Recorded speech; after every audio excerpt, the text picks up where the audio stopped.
ನಮಸ್ಕಾರ G Kannada news DNA ಸ್ವಾಗತ. ನಾನು ಪ್ರವೀಣ್ ಕುಂಬಾರ್. ಇವತ್ತಿನ DNAಯಲ್ಲಿ 5 ಸುದ್ದಿಗಳು. 5 ಸುದ್ದಿಗಳ ಪೈಕಿ ಮೊದಲ ಸುದ್ದಿ ಯುದ್ಧಕ್ಕೆ ಸಂಬಂಧಪಟ್ಟ ಸುದ್ದಿ. ನಾವು ನಿನ್ನೆ ತನಕ ಒಂದು ವಿಶ್ಲೇಷಣೆಯನ್ನು ಮಾಡಿದ್ವಿ.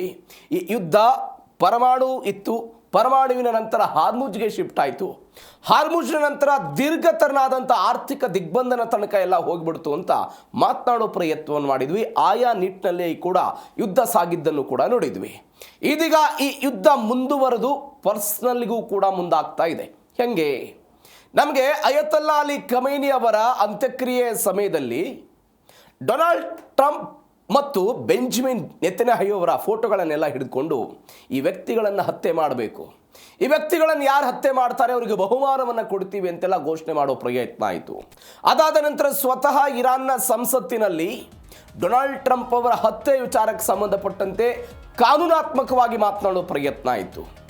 ಇರಾನ್ನ ಸರ್ಕಾರ ಅಧಿಕೃತವಾಗಿ ಇರಾನ್ನ ನಾಗರಿಕರಿಗೆ ಒಂದು ಕರೆ ಕೊಡ್ತು, ಯಾರಾದರೂ ಹೋಗಿ ಡೊನಾಲ್ಡ್ ಟ್ರಂಪ್ ತಲೆ ಕಡಿದ್ರೆ ನಿಮಗೆ ಇಂತಿಷ್ಟು ಬಹುಮಾನವನ್ನು ಕೊಡ್ತೀವಿ ಅಂತ ಇರಾನ್ನ ಜನರ ಮೊಬೈಲ್ಗಳಿಗೆ ಸಂದೇಶ ಕಳಿಸೋ ಪ್ರಯತ್ನ ಆಯಿತು. ಆದರೆ ಇದೀಗ ಅದರ ಮುಂದುವರೆದ ಭಾಗವಾಗಿ ಡೊನಾಲ್ಡ್ ಟ್ರಂಪ್ ಅವರ ಪತ್ನಿ, ಅದಾದ ನಂತರ ಡೊನಾಲ್ಡ್ ಟ್ರಂಪ್ ಅವರ ಮಗನನ್ನು ಕೂಡ ಗುರಿಯಾಗಿಸಿಕೊಂಡಿತ್ತು. ಇದೀಗ ಒನ್ಸ್ ಅಗೇನ್ ಅದರ ಮುಂದುವರೆದ ಭಾಗವಾಗಿ ಡೊನಾಲ್ಡ್ ಟ್ರಂಪ್ ಮಗನನ್ನು ಹತ್ಯೆ ಮಾಡಬೇಕು ಅನ್ನುವಂಥ ವಿಚಾರದಲ್ಲಿ ಇರಾನ್ನ ಅಧಿಕೃತ ಮಾಧ್ಯಮಗಳಲ್ಲಿ 3 ನಿಮಿಷದ ವಿಡಿಯೋಗಳೆಲ್ಲ ಬರ್ತಾ ಇದೆ. ಅವರನ್ನು ಎಲ್ಲಿದ್ದಾರೆ ಹತ್ಯೆ ಮಾಡಬೇಕು, ಏನು ಎತ್ತ, ಅದನ್ನು ಭೇದಿಸೋದು ಹೆಂಗೆ, ಏನು ಎತ್ತ ಅನ್ನೋದ್ರ ಬಗ್ಗೆ ವಿಡಿಯೋಗಳು ಬಂದಿರೋದು. ಇದು ಒಂದು ಬೆಳವಣಿಗೆ. ಇವೆಲ್ಲದ ನಡುವೆ ಬೆಂಜಮಿನ್ ನೆತನ್ಯಾಹು ಇಸ್ರೇಲ್ನ ಪ್ರಧಾನಿ ಅವರೊಂದು ಮಹತ್ವದ ಹೇಳಿಕೆ ಕೊಟ್ಟಿದ್ದಾರೆ. ನನ್ನ ಮಗನ ಮೇಲೂ ಕೂಡ ಇರಾನ್ ಹತ್ಯೆ ಮಾಡೋದಕ್ಕೆ ಯತ್ನಿಸಿತ್ತು ಅಂತ, ಇರಾನ್ ನನ್ನ ಮಗನ ಮೇಲೂ ಕೂಡ ಹತ್ಯೆ ಮಾಡೋದಕ್ಕೆ ಯತ್ನಿಸಿತ್ತು ಅಂತ ಬೆಂಜಮಿನ್ ನೆತನ್ಯಾಹು ಹೇಳಿಕೆ ಕೊಟ್ಟಿದ್ದು ಇಸ್ರೇಲ್ ದೇಶದಲ್ಲಿ ಒಂದು ದೊಡ್ಡ ಮಟ್ಟದ ರಾಜಕೀಯ ಚರ್ಚೆಗೆ ಕಾರಣ ಆಗುವಂತೆ ಮಾಡಿದೆ. ಇದು ಕೇವಲ ಇರಾನ್ಗೆ ಸಂದೇಶ ಕೊಡೋದು ಅಥವಾ ಅಮೆರಿಕಕ್ಕೆ ಸಂದೇಶ ಕೊಡೋದು ಮಾತ್ರ ಅಲ್ಲ, ಇಸ್ರೇಲ್ನ ಒಳಗಡೆ ಆಂತರಿಕವಾಗಿ ಕೆಲವೊಂದಿಷ್ಟು ರಾಜಕೀಯ ಬೆಳವಣಿಗೆಗಳಾಗಿತ್ತು. ಆ ರಾಜಕೀಯ ಬೆಳವಣಿಗೆಗೂ ಮತ್ತು ಬೆಂಜಮಿನ್ ನೆತನ್ಯಾಹು ಕೊಟ್ಟಿರುವಂಥ ನನ್ನ ಮಗನ ಮೇಲೆಯೂ ಕೂಡ ಇರಾನ್ ಹತ್ಯೆಗೆ ಯತ್ನಿಸಿತ್ತು ಅನ್ನುವಂಥ ಹೇಳಿಕೆ ಇದೆಲ್ಲ ಅದು ಮುಂಬರುವಂಥ ಚುನಾವಣೆ ಮೇಲೂ ಕೂಡ ಪರಿಣಾಮ ಬೀರುವಂತೆ ಕಾಣಿಸ್ತಾ ಇದೆ. ಹಾಗಾದರೆ ಹೆಂಗಿದು ಯುದ್ಧ? ಪರಮಾಣುವಿನಿಂದ ಹಾರ್ಮುಜ್ ಆದ ನಂತರ ಇದೀಗ ಪರ್ಸನಲ್ ಮ್ಯಾಟ್ರಿಗೆ ಹೋಗ್ತಾ ಇರೋದು ಯಾಕೆ? ಇದೇ ಇವತ್ತಿನ ಜಿ ಕನ್ನಡ ನ್ಯೂಸ್ DNA ಮೊದಲ ಸುದ್ದಿ, ಪರ್ಸನಲ್ ವಾರ್.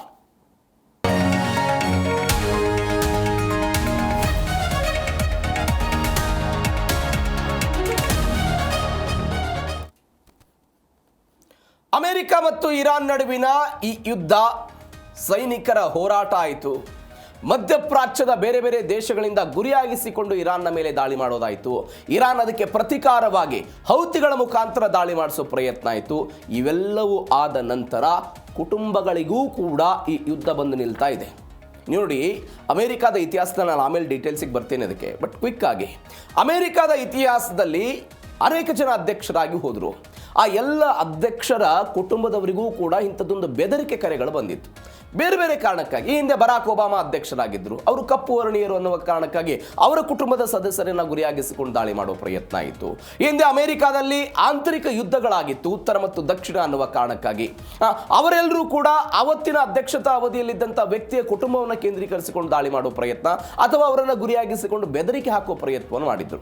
ಆದರೆ ಈ ಹಿಂದೆ ಬರ್ತಾ ಇದ್ದಂತಹ ಕರೆಗಳು ಕೇವಲ ಬಂಡಾಯಗಾರರು ಅಥವಾ ಯಾರಾದರೂ ಉಗ್ರ ಸಂಘಟನೆಗಳು ಅಥವಾ ಪ್ರತ್ಯೇಕವಾದಿಗಳು ನಾವೇನು ಕರೀತಾ ಇದ್ವಿ, ವ್ಯಕ್ತಿಗತವಾಗಿ ಬರುವಂತಹ ಕರೆಗಳಾಗಿತ್ತು.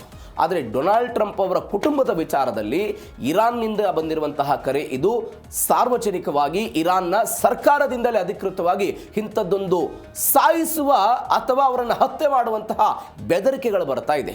ಹಾಗಾದರೆ ಈ ಹಂತಕ್ಕೆ ಯುದ್ಧ ಹೆಂಗೆ ಹೋಯಿತು? ಇರಾನ್ ಬಿಡುಗಡೆ ಮಾಡಿರುವಂಥ ವಿಡಿಯೋದಲ್ಲಿ ಏನಿದೆ, ಇದರ ಜೊತೆಗೆ ನೆತನ್ಯಾಹು ಹೇಳಿದ್ದೇನು, ಎಲ್ಲದರ ಬಗ್ಗೆಯೂ ಕೂಡ ಮೊದಲ ಸ್ಟೋರಿಯಲ್ಲಿ ಡೀಟೇಲ್ ಆಗಿ ನೋಡ್ತಾ ಹೋಗೋಣ. ಟ್ರಂಪ್ ಪುತ್ರನ ಹತ್ಯೆಗೆ 95 ಕೋಟಿ ರೂಪಾಯಿ ಸುಪಾರಿಯನ್ನು ಕೊಟ್ಟಿರೋದು. 95 ಕೋಟಿ ರೂಪಾಯಿ. ಡೊನಾಲ್ಡ್ ಟ್ರಂಪ್ ಅವರ ಪುತ್ರ ವಾರನ್ ಟ್ರಂಪ್ ಈ ವ್ಯಕ್ತಿಯನ್ನು ಹತ್ಯೆ ಮಾಡಿದರೆ 95 ಕೋಟಿ ರೂಪಾಯಿ ಕೊಡ್ತೀವಿ ಅಂತ ಇರಾನ್ನ ಸರ್ಕಾರಿ ಟಿವಿಯಿಂದ ಪ್ರಚೋದನೆ ಕೊಡಲಾಗಿದೆ. ನಾನು ನಿಮ್ಗೆ ಅನೇಕ ಬಾರಿ ಹೇಳಿದ್ದೇನೆ, ಯಾಕೆ ಇರಾನ್ ಮತ್ತೊಂದು ದೇಶದ ನಾಯಕತ್ವವನ್ನು ತನ್ನದೇ ಸರ್ಕಾರಿ ಮಾಧ್ಯಮದ ಮುಖಾಂತರ ಅಥವಾ ತನ್ನದೇ ಇರಾನ್ನ ಸಂಸತ್ತಿನಲ್ಲಿ ಇದ್ರ ಬಗ್ಗೆ ಚರ್ಚೆ ಮಾಡುತ್ತೆ ಅಂತ ಹೇಳಿದ್ರೆ ಅದಕ್ಕೊಂದು ಕಾನೂನಾತ್ಮಕವಾದಂಥ ಒಂದು ಲೀಗಲ್ ಆಕ್ಷನ್ ಅನ್ನು ಕೊಡಬೇಕು ಅನ್ನುವ ಕಾರಣಕ್ಕಾಗಿ ಪ್ರತಿ ಬಾರಿ ಇರಾನ್ ಇದನ್ನು ಮಾಡುತ್ತೆ. ಅದು ಟ್ರಂಪ್ ಅವರ ವಿಚಾರದಲ್ಲಾಗಿರ್ಬೋದು, ಅವರ ಮಗನ ವಿಚಾರದಲ್ಲಾಗಿರ್ಬೋದು, ಈ ಪ್ರಯತ್ನವನ್ನು ಮಾಡ್ತಾ ಬಂತು. ಈಗ ಹೌತಿಗಳು ಅಥವಾ ಹೆಜ್ಬುಲ್ಲಾದವರು ಹಮಾಸ್ದವರು ಕಡೆಯಿಂದ ಮಾಡಿಸಿದ್ರೆ ಅವರು ಬಂಡುಕೋರು, ಉಗ್ರಗಾಮಿಗಳು ಅಂತೆಲ್ಲ ಪಟ್ಟ ಬಂದ್ಬಿಡುತ್ತೆ. ಅದರ ವಿರುದ್ಧವಾಗಿ ನಮ್ಮ ದೇಶದ ಸಾರ್ವಭೌಮತ್ವದ ಮೇಲೆ ದಾಳಿಯಾಗಿತ್ತು, ನಮ್ಮ ದೇಶದ ಅನೇಕ ನಾಯಕರನ್ನು ಹೊಡೆದುಳಿಸಿದ್ರು, ಅದರ ಪ್ರತಿಕಾರವಾಗಿ ನಾವು ಇವತ್ತಿದನ್ನ ಬಲಿ ತೆಗೆದುಕೊಳ್ತಾ ಇದ್ದೀವಿ ಅಂತ ಕಾನೂನಾತ್ಮಕವಾಗಿ ಮಾತನಾಡುವ ದೃಷ್ಟಿಯಿಂದ ಇದನ್ನೆಲ್ಲ ಮಾಡ್ತಿದ್ದಾರೆ ಅಂತ. ಬಾರನ್ ಟ್ರಂಪ್ನನ್ನ ಎಲ್ಲಿ ಮತ್ತು ಹೇಗೆ ಕೊಲ್ಲಬೇಕು ಅಂತ ಇರಾನ್ನ ಒಂದು ಚಾನಲ್, ಅದು ಚಾನಲ್ 3 ಅಂತ ಅವರೊಂದು ವಿಡಿಯೋ ಎಲ್ಲ ಬಿಡುಗಡೆ ಮಾಡಿದ್ದಾರೆ. 95 ಕೋಟಿ ರೂಪಾಯಿ ಬಹುಮಾನವನ್ನ ಇದೀಗ IRGC ಘೋಷಣೆ ಮಾಡಿಕೊಂಡಿರೋದು. ಬ್ಯಾರನ್ ಟ್ರಂಪ್ನನ್ನ ಎಲ್ಲಿ ಕೊಲ್ಲಬೇಕು ಅನ್ನುವಂಥ ಒಂದು 3 ನಿಮಿಷಗಳ ವಿಡಿಯೋ ಎಲ್ಲ ಬಂದಿದೆ. 20 ವರ್ಷದ ಈ ವ್ಯಕ್ತಿಯ ದಿನನಿತ್ಯದ ಚಲನವಲನಗಳು ಹೆಂಗಿರುತ್ತೆ, ಅವರ ಗೆಳೆಯರ ಬಳಗ ಹೆಂಗಿರುತ್ತೆ, ಆ ವ್ಯಕ್ತಿ ಎಲ್ಲಿ ಓಡಾಡ್ತಾರೆ, ಅದಾದ ನಂತರ ಆ ವ್ಯಕ್ತಿ ಹೊರಗಡೆ ಹೋಗುವಂತಹ ಸಮಯದಲ್ಲಿ ಆ ವ್ಯಕ್ತಿಯ ಸುತ್ತಮುತ್ತಲೂ ಭದ್ರತಾ ವ್ಯವಸ್ಥೆ ಹೆಂಗಿರುತ್ತೆ ಅನ್ನೋದ್ರ ಬಗ್ಗೆ ಗ್ರಾಫಿಕ್ಸ್ ಸಮೇತ ಈ ವಿಡಿಯೋದಲ್ಲಿ ಉಲ್ಲೇಖ ಮಾಡಲಾಗಿದೆ. ವಿತ್ ಗ್ರಾಫಿಕ್ಸ್ ಎಲ್ಲವನ್ನು ಕೂಡ ಹೇಳಲಾಗಿದೆ. ಇವರ ಜೊತೆಗೆ ಬ್ಯಾರನ್ ಬಳಸುವಂತಹ Xbox, FIFA video games, discard, ಸಾಮಾಜಿಕ ಜಾಲತಾಣಗಳು ಎಲ್ಲ ಖಾತೆಗಳನ್ನು ಪತ್ತೆ ಹಚ್ಚಿ ಅವುಗಳ ಮೇಲೂ ಕೂಡ ಕೇಂದ್ರೀಕರಿಸುವುದಕ್ಕೆ ಇರಾನ್ನವರು ಮುಂದಾಗಿದ್ದಾರೆ ಅಂತ. ಎಲ್ಲ ಕಾರಣಕ್ಕಾಗಿ ಡೊನಾಲ್ಡ್ ಟ್ರಂಪ್ ಅವರ ಪತ್ನಿ ಮೆಲಾನಿಯಾ, ಅದಾದ ನಂತರ ಅವರ ಪುತ್ರ ಬ್ಯಾರನ್ ಟ್ರಂಪ್ಗೆ ಸೀಕ್ರೆಟ್ ಸರ್ವಿಸ್ ಏಜೆನ್ಸಿ ಅಂದರೆ ಅಧ್ಯಕ್ಷರಿಗೆ ಏನು ಭದ್ರತೆಯನ್ನು ಕೊಡುತ್ತೆ ಅಮೆರಿಕಾದಲ್ಲಿ, ಅವರು ಆ ಬಿಗಿ ಭದ್ರತೆಯನ್ನು ಮತ್ತಷ್ಟು ಹೆಚ್ಚಳ ಮಾಡೋದಕ್ಕೆ ಮುಂದಾಗಿದ್ದಾರೆ ಎನ್ನುವಂಥ ವರದಿಗಳೆಲ್ಲವೂ ಕೂಡ ಬರ್ತಾ ಇರೋದು. ನೀವು ಇಡೀ ರಾಜತಾಂತ್ರಿಕ ಇತಿಹಾಸದಲ್ಲಿ ಸ್ವಲ್ಪ ಇತಿಹಾಸಕ್ಕೆ ಹೋದರೆ 20 ವರ್ಷದ ಬ್ಯಾರನ್ ಟ್ರಂಪ್ ಎನ್ನುವಂಥ ಅಧ್ಯಕ್ಷರ ಮಗನ ಮೇಲೆ ಒಂದು ಇರಾನ್ ಸರ್ಕಾರಿ ಮಾಧ್ಯಮ ಅಥವಾ ಇರಾನ್ ಸರ್ಕಾರ ರಾಜತಾಂತ್ರಿಕ ವ್ಯವಸ್ಥೆಗಳನ್ನು ಕೂಡ ಬದಿಗಿಟ್ಟು ಒಂದು ದೇಶದ ಸರ್ವೋಚ್ಚ ಅಧ್ಯಕ್ಷರ ಮಗನನ್ನು ಹತ್ಯೆ ಮಾಡಬೇಕು ಅಂತ ಕರೆ ಕೊಟ್ಟಿದ್ದು ಇದೇ ಮೊಟ್ಟ ಮೊದಲ ಬಾರಿಗೆ. ಯಾಕೆ ಅಂತ ನಾನು ಬರ್ತೀನಿ. 2-3 ಘಟನೆಗಳು ಅಮೆರಿಕದ ಇತಿಹಾಸದಲ್ಲಾಗಿದೆ. ಒಂದು, ಅಬ್ರಹಾಂ ಲಿಂಕನ್. ನಾನು ಅವಾಗಲೇ ಹೇಳಿದೆ, ಉತ್ತರ ಮತ್ತು ದಕ್ಷಿಣ ಅನ್ನುವ ಕಾರಣಕ್ಕಾಗಿ ಅಂತರ್ಯುದ್ಧ ಆಯಿತು. ಅಂತರ್ಯುದ್ಧ ಆದ ನಂತರ ಒಂದು ಪ್ರಾಂತ್ಯದ ಜನ ಅಬ್ರಹಾಂ ಲಿಂಕನ್ ಅವರ ಪುತ್ರರು ಮತ್ತು ಅವರ ಕುಟುಂಬದ ಮೇಲೆ ಅಟ್ಯಾಕ್ ಮಾಡೋ ಪ್ರಯತ್ನವನ್ನು ಮಾಡಿದರು, ಬೆದರಿಕೆ ಕರೆಗಳನ್ನು ಹಾಕುವ ಪ್ರಯತ್ನವನ್ನು ಮಾಡಿದರು. ಅದಾದರೂ ಯಶಸ್ವಿ ಆಗಲಿಲ್ಲ. ಅಬ್ರಹಾಂ ಲಿಂಕನ್ ಮೃತಪಟ್ಟ ನಂತರವೂ ಕೂಡ ಅವರ ಪುತ್ರರೆಲ್ಲರೂ ಕೂಡ ವಾಸ ಮಾಡಿದ್ದು. ಇದು ಒಂದು ಘಟನೆ. ಚಾರ್ಲ್ಸ್ ಲಿಂಡ್ಬರ್ಗ್ ಅಂತ ಒಬ್ಬ ಅದ್ಭುತವಾದಂಥ ಉದ್ಯಮಿ ಈತ. ಅಧ್ಯಕ್ಷ ಆಗಿರಲಿಲ್ಲ, ಒಂದು ಪ್ರಭಾವಿ ಕುಟುಂಬ ಇತ್ತು. ಈ ಕುಟುಂಬದ ಸದಸ್ಯರುಗಳನ್ನು ಅಲ್ಲಿ ಏನು ಮಾಡೋ ಪ್ರಯತ್ನ ಮಾಡಿದ್ರು, ಅವರನ್ನು ಹೈಜಾಕ್ ಮಾಡೋ ಪ್ರಯತ್ನ ಆಯಿತು. ಆ ವ್ಯಕ್ತಿಗಳನ್ನು ಕೂಡ ಟಾರ್ಗೆಟ್ ಮಾಡಿ ಅವರನ್ನು ಕೊಲ್ಲುವ ಪ್ರಯತ್ನವನ್ನು ಮಾಡಲಾಯಿತು. 1932ರಲ್ಲಿ ಚಾರ್ಲ್ಸ್ ಲಿಂಡ್ಬರ್ಗ್ ಅಂತ ಒಂದು ಪ್ರಸಿದ್ಧ ಹಾರಾಟಗಾರ ವ್ಯಕ್ತಿ ಈತ. ಈ ವ್ಯಕ್ತಿಯ ಮೇಲೆ ಇಂಥದ್ದು ಅಥವಾ ಈ ವ್ಯಕ್ತಿಯ ಕುಟುಂಬದ ಮೇಲೆ ಇಂಥದ್ದೊಂದು ಪ್ರಯತ್ನಗಳಾಯ್ತಲ್ಲ, ಆಗ ಅಮೆರಿಕ ಅಂದುಕೊಳ್ಳುತ್ತೆ, ಇಲ್ಲ ನಾವು ಅಮೆರಿಕ ಅಧ್ಯಕ್ಷರಿಗೆ ಮಾತ್ರವಲ್ಲ, ಅಮೆರಿಕ ಅಧ್ಯಕ್ಷರ ಕುಟುಂಬಕ್ಕೂ ಮತ್ತು ಆ ಗಂಡರೇನಿರ್ತಾರೆ ಅವ್ರಿಗೂ ಕೂಡ ಭದ್ರತೆಯನ್ನು ಕೊಡಬೇಕು ಅನ್ನುವಂಥ ಪ್ರಶ್ನೆ ಬಂತು. ಯಾವಾಗ? 1932ರಲ್ಲಿ. ಇದಾದ ನಂತರ ಜಾನ್ ಎಫ್ ಕೆನೆಡಿ 1963ರಲ್ಲಿ ಘಟನೆ ಆಗುತ್ತೆ. ಅವರ ಹತ್ಯೆ ಆದಾಗ ಅವರ ಮಕ್ಕಳ ಮೇಲೂ ದೊಡ್ಡ ಮಟ್ಟದ್ದಾಯಿತು. ಬರಾಕ್ ಒಬಾಮಾ ಇತ್ತೀಚೆಗೆ, ನಾನು ಅವಾಗಲೇ ಹೇಳಿದೆ, ಬರಾಕ್ ಒಬಾಮಾ ಕಪ್ಪು ವರ್ಣೀಯರು ಅನ್ನುವ ಕಾರಣಕ್ಕಾಗಿಯೇ ಅವರ ವಿರುದ್ಧ ಬಿಳಿ ವರ್ಣೀಯರು ಅಂದರೆ ಅವರ ಕುಟುಂಬದ ವಿರುದ್ಧ 2 ಮಕ್ಕಳವರಿಗೆ, ಮಾಲಿಯಾ ಮತ್ತು ಸಾಶಾ ಅಂತ, ಇವರ ವಿರುದ್ಧವೂ ಕೂಡ ಹತ್ಯೆಯ ಈ ರೀತಿಯಾದಂಥ ಮೆಸೇಜ್ಗಳನ್ನು ಕೊಡುವ ಪ್ರಯತ್ನ ಆಗಿತ್ತು. ಅದನ್ನು ನಾವಾಗಲೇ ನಿಮಗೊಂದು ವ್ಯತ್ಯಾಸ ಹೇಳಿದ್ದೆ. ಈ ರೀತಿಯಾದಂಥ ಹತ್ಯೆಗಳು ಅಥವಾ ಭದ್ರತಾ ಭೀತಿಯ ಕರೆಗಳು ಯಾರಿಂದ ಬರ್ತಾ ಇತ್ತು? ಪ್ರತ್ಯೇಕವಾದಿಗಳು ಅಥವಾ ಯಾವುದೋ ಒಂದು ಗುಂಪಿನಿಂದ ಬರ್ತಾ ಇತ್ತು. ಅವರವರ ಮೇಲೆ ವೈಯಕ್ತಿಕವಾಗಿ ಏನೋ ದ್ವೇಷವನ್ನು ಹೊಂದಿರ್ತಾ ಇದ್ರು. ಈಗ ಡೊನಾಲ್ಡ್ ಟ್ರಂಪ್ ಅವರನ್ನು ಹತ್ಯೆ ಮಾಡಬೇಕು 4-5 ಸಾರಿ ಪ್ರಯತ್ನಗಳಾಗಿದೆ. ಅವರೊಂದು ಸಾರ್ವಜನಿಕ ಭಾಷಣ ಮಾಡ್ತಾ ಇದ್ದಂಥ ಸಮಯದಲ್ಲಾಗಿತ್ತು. ಇತ್ತೀಚೆಗೆ ಅವರೊಂದು ಪತ್ರಕರ್ತರ ಜೊತೆಗೆ ಒಂದು ಔತಣಕೂಟದಲ್ಲಿ ಭಾಗಿಯಾಗಿದ್ದಾಗ ಅವರ ಮೇಲೆ ಹತ್ಯೆ ಆಗುವಂಥ ಪ್ರಯತ್ನಗಳಾಗಿತ್ತು. ಯಾರು ಮಾಡಿದ್ರು? ಏಕ ವ್ಯಕ್ತಿ ಮಾಡೋ ಪ್ರಯತ್ನವನ್ನು ಮಾಡಿದ್ರು. ಅಂದರೆ ಒಂದು ಗುಂಪಿತ್ತಲ್ಲಿ, ಅಂದರೆ ಆ ಗುಂಪು ಏಕ ವ್ಯಕ್ತಿಯ ಮುಖಾಂತರ ದಾಳಿ ಆಗುವ ಪ್ರಯತ್ನ ಬಂದಿತ್ತು. ಆದರೆ ಇವತ್ತು ಬ್ಯಾರನ್ ಟ್ರಂಪ್ ಅವರ ವಿಚಾರದಲ್ಲಿ ಅಧಿಕೃತವಾಗಿ ಬಂದಿರುವಂಥ ಹೇಳಿಕೆ ಯಾರಿಂದ ಅಂತ ಹೇಳಿದ್ರೆ ಒಂದು ಅಧಿಕೃತ ಸರ್ಕಾರದಿಂದ ಬರ್ತಾ ಇದೆ. ಇದು ನಾವು ಗಮನಿಸಬೇಕಾದಂಥ ಸಂಗತಿ. ಇದು ಮೊದಲ ಸುದ್ದಿ. ಇನ್ನು ಎರಡನೇ ಬೆಳವಣಿಗೆಗೆ ಹೋಗೋದಾದರೆ, ನನ್ನ ಮಗನನ್ನು ಕೂಡ ಕೊಲ್ಲೋದಕ್ಕೆ ಇರಾನ್ ಯತ್ನಿಸಿತ್ತು ಅಂತ ಯಾರು ಹೇಳಿರೋದು? ಬೆಂಜಮಿನ್ ನೆತನ್ಯಾಹು ಕೊಟ್ಟಿರುವಂಥ ಹೇಳಿಕೆ. ಇರಾನ್ ವಿರುದ್ಧ ಸ್ಫೋಟಕ ಆರೋಪ ಮಾಡಿದ್ರು. ಯಾಕೆ ಸ್ಫೋಟಕ ಆರೋಪ ಬಂತು? ಬೆಂಜಮಿನ್ ನೆತನ್ಯಾಹು ಅವರನ್ನೂ ಕೂಡ ಹತ್ಯೆ ಮಾಡಬೇಕು ಅಂತ ಇರಾನ್ ಬಯಸ್ತಾ ಇದೆ, ಆ ವ್ಯಕ್ತಿಯನ್ನು ಕೂಡ ಮುಗಿಸಬೇಕು ಅಂತ. ಇದೀಗ ಅವರು ಹೇಳ್ತಿದ್ದಾರೆ, ಇಲ್ಲ ನನ್ನ ಮಗನನ್ನು ಕೂಡ ಮುಗಿಸಬೇಕು ಎನ್ನುವಂತಹ ಪ್ರಯತ್ನವನ್ನು ಪಟ್ಟಿದ್ರು ಅಂತ. ನನ್ನ ಪುತ್ರನನ್ನು ಹತ್ಯೆ ಮಾಡೋದಕ್ಕೆ ಇರಾನ್ ನಡೆಸಿದಂಥ ಸಂಚು ಕೂದಲೆಳೆ ಅಂತರದಲ್ಲಿ ತಪ್ಪು ಹೋಗ್ಬಿಟ್ಟಿದೆ. ಪುತ್ರರಾದಂಥ ಐರ್ ಮತ್ತು ಔನರ್ ಭರ್ತಿಗೆ ಕೋಟಿ ವೆಚ್ಚ ಮಾಡ್ತಾ ಇರೋದನ್ನು ಎಲ್ಲ ಸಮರ್ಥನೆ ಮಾಡ್ಕೊಂಡಿದ್ದಾರೆ. ಶಿನ್ಬೆಟ್ ಭದ್ರತೆ ಇಲ್ದಿದ್ರೆ ಹಂತಕರು ತಮ್ಮ ಸಂಚಿನಲ್ಲಿ ಯಶಸ್ವಿ ಆಗ್ತಿದ್ರು ಅಂತ ಯಾರು ಹೇಳಿರೋದು? ಬೆಂಜಮಿನ್ ನೆತನ್ಯಾಹು ಅವರು ಕೊಟ್ಟಿರುವಂಥ ಹೇಳಿಕೆ. ಯಾರ್ ಮತ್ತು ಔನರ್ ಅಂತ, ಇದರಲ್ಲಿ ಯಾರನ್ನು ಕೊಲ್ಲೋದಕ್ಕೆ ಪ್ರಯತ್ನವನ್ನು ಪಟ್ಟಿತ್ತು ಅನ್ನೋದ್ರ ಬಗ್ಗೆ ಮಾಹಿತಿಗಳು ಬಂದಿಲ್ಲ. ಇಬ್ಬರು ಮಕ್ಕಳು, ಒಬ್ಬ ವ್ಯಕ್ತಿ ಅಮೆರಿಕಾದಲ್ಲಿ ಇರ್ತಾನೆ, ಒಬ್ಬ ವ್ಯಕ್ತಿ ಇಸ್ರೇಲಲ್ಲಿ ಇರೋದು. ಇದರಲ್ಲಿ ಯಾರನ್ನು ಕೊಲ್ಲೋದಕ್ಕೆ ಪ್ರಯತ್ನವನ್ನು ಪಟ್ಟಿದ್ರು ಅನ್ನೋದು ಸದ್ಯಕ್ಕೆ ಬರ್ತಾ ಮಾಹಿತಿ ಯಾವುದು ಕೂಡ ಇಲ್ಲ. ಆದರೆ ಇದಕ್ಕೊಂದು ಕಾರಣಗಳನ್ನು ಇಸ್ರೇಲ್ ಅವರು ಕೊಡ್ತಾ ಇದ್ದಾರೆ. ಏನು ಕಾರಣ? ಆಗಸ್ಟ್ 27, 2026 ಇಸ್ರೇಲಲ್ಲಿ ಒಂದು ಸಾರ್ವತ್ರಿಕ ಚುನಾವಣೆ ಇದೆ.